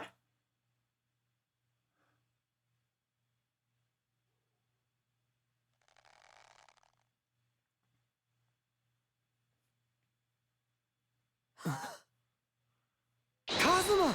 I'm about to fucking pass out right now! Oh my god! Kazuma Asogi. After a whole year, finally his memories returned. Oh my god!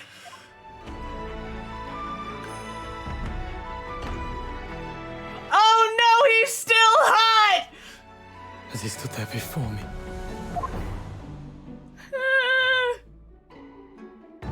Hi, bud, we missed you! You look very different when I can see your forehead.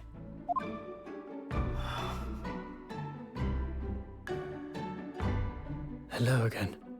Oh my god. I'm fucking dying over here. Oh my god. My friend. Holy shit! Kazuma-sama!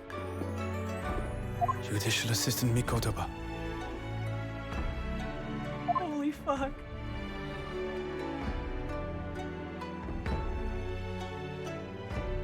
It's been a very long road. Thank you. Oh my god. Thank you for guiding my friend here when I could not. Oh my god! Holy fucking shit, that's my boyfriend! Oh god! It was an honor.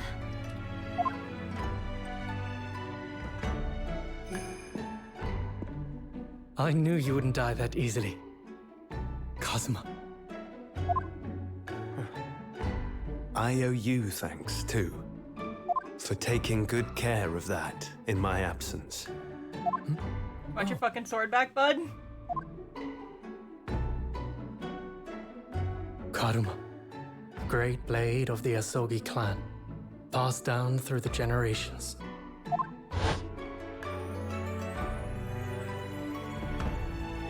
When we left Japan, this sword was at my friend's side. A Japanese man's katana is his soul. I'm so glad this Be is parted voiced. from it. This is so nice. But then, when the incident happened, it was Susato-san's wish that I inherit the sword. And I've kept it with me ever since, along with my memories of the friendship we shared. Oh my god. I'm dying over here, you guys. With this by my side, I always felt that you were watching over me somehow.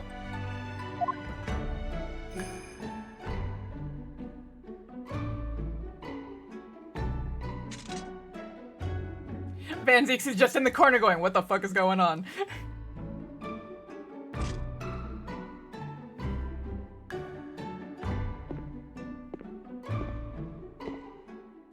I've made it.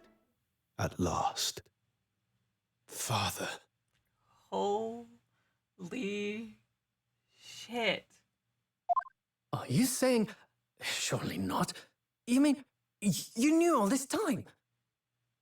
Is that why he wanted to come over? But I still can't believe it. This mass murderer is Kazuma's father.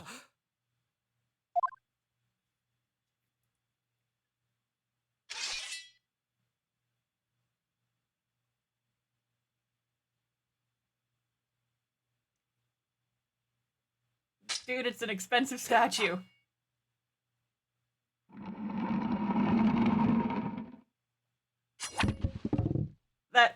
They can just stick that back on with some glue. Don't worry, Madam Dispels. You can get your exhibit back later. Kazuma-sama.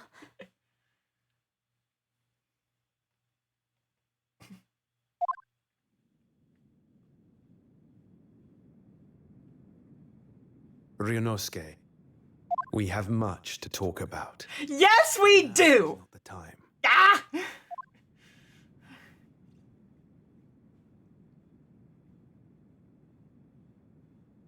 I'll be seeing you. Yeah, you will.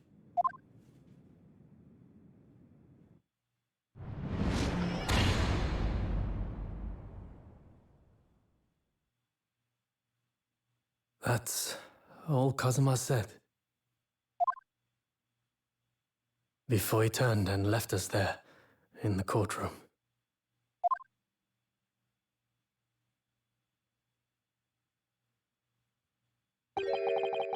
Oh god, I have to fucking do voices now. Okay. Hi, Roxy. Hi, puppy dog. My dog is here. I think she heard me freaking out. So he's the living afterimage of the man who took my brother's life, is he? Yes, Kazuma Sogi, my best friend. My boyfriend. 3 months ago when Lord Strongheart introduced us. I had an inkling there was something there. Some connection. But why did Lord Strongheart do that? Why did he make Kazuma Lord Van Zeeks' apprentice? And when he was suffering amnesia, too. The man was apprehended, even executed. But his legacy just won't die. That's the sad truth. Anyway, that's all I had to say. I thank you for meeting with me as I asked, and for that whole soap opera I just got to witness. I have so many questions, but I guess I will get answers for them later.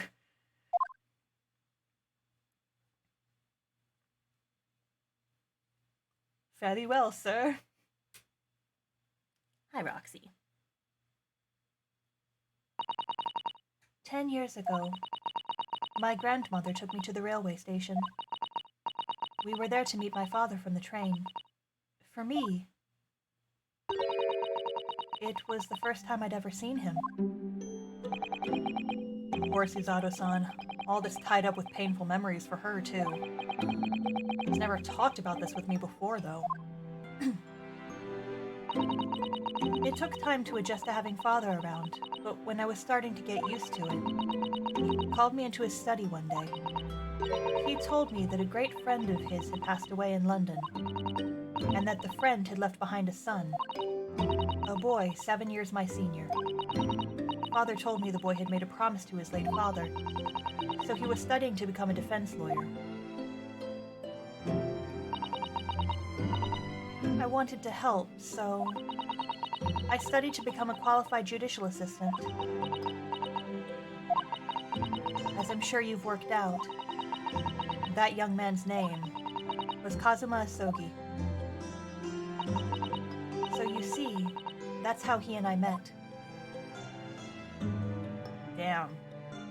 This goes very... For a brief moment, my great friend had returned, only to disappear again all too soon. But in that fleeting encounter, something stirred. Something that had been dormant for a long time. As if great wheels had been set in motion. I could almost hear them creaking into life.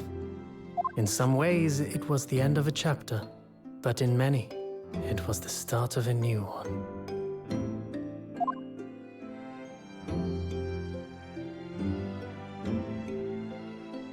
Whew. That was a lot. That was a lot.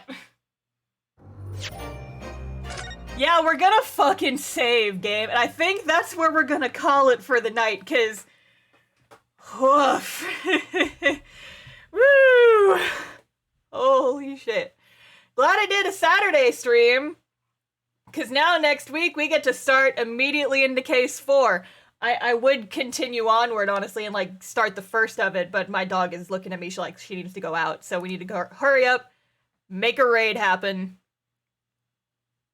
Anytime now, Twitch, if you want to load that shit up. Twitch is being slow. I will go ahead and do my usual shilling. Thank you, guys, for joining me for that train wreck. Holy shit! Kazuma! My boy! Oh my god. Can I talk about that fucking outfit, though? My boy is hot in that shit. Oh my god, I'm getting the sweats. Holy shit. Anyway, if I doubt that there's anyone here who has not been here this whole time, but if you're not already, please consider following so that you can join us for future Ace Attorney streams. You can also follow me on Twitter and join the Discord. Don't you bonk me, I'm right. Alternate backside for the charms? Fuck yeah. There we go, there it is. Alright, well, it's not letting me raid for whatever the fuck reason. Twitch just isn't working, so I guess we're not doing a raid tonight. Whatever. Join the Discord and let's talk about this shit in, like, all spoilers. All spoiler tags. Oh my god. But yeah, and then also, yes, I do have some Ace Attorney stuff on my store. The versions of the charms that I have now for Ace Attorney, they're just like the same on both the front and back with the exception of Sholmes. But I think I'm doing Anime Week in Atlanta at the end of this month, and I think the next restock of those charms I buy, we're gonna have some fucking alternate outfits, my friends, because holy shit, I want to draw that Kazuma outfit, like, fucking immediately. It is exactly my aesthetic. He needs his headband back, though! Give him his headband back! It looks weird being able to see his forehead. Forehead. Okay. B. Ryutaro? Oh, fuck yeah! Are you kidding? Absolutely.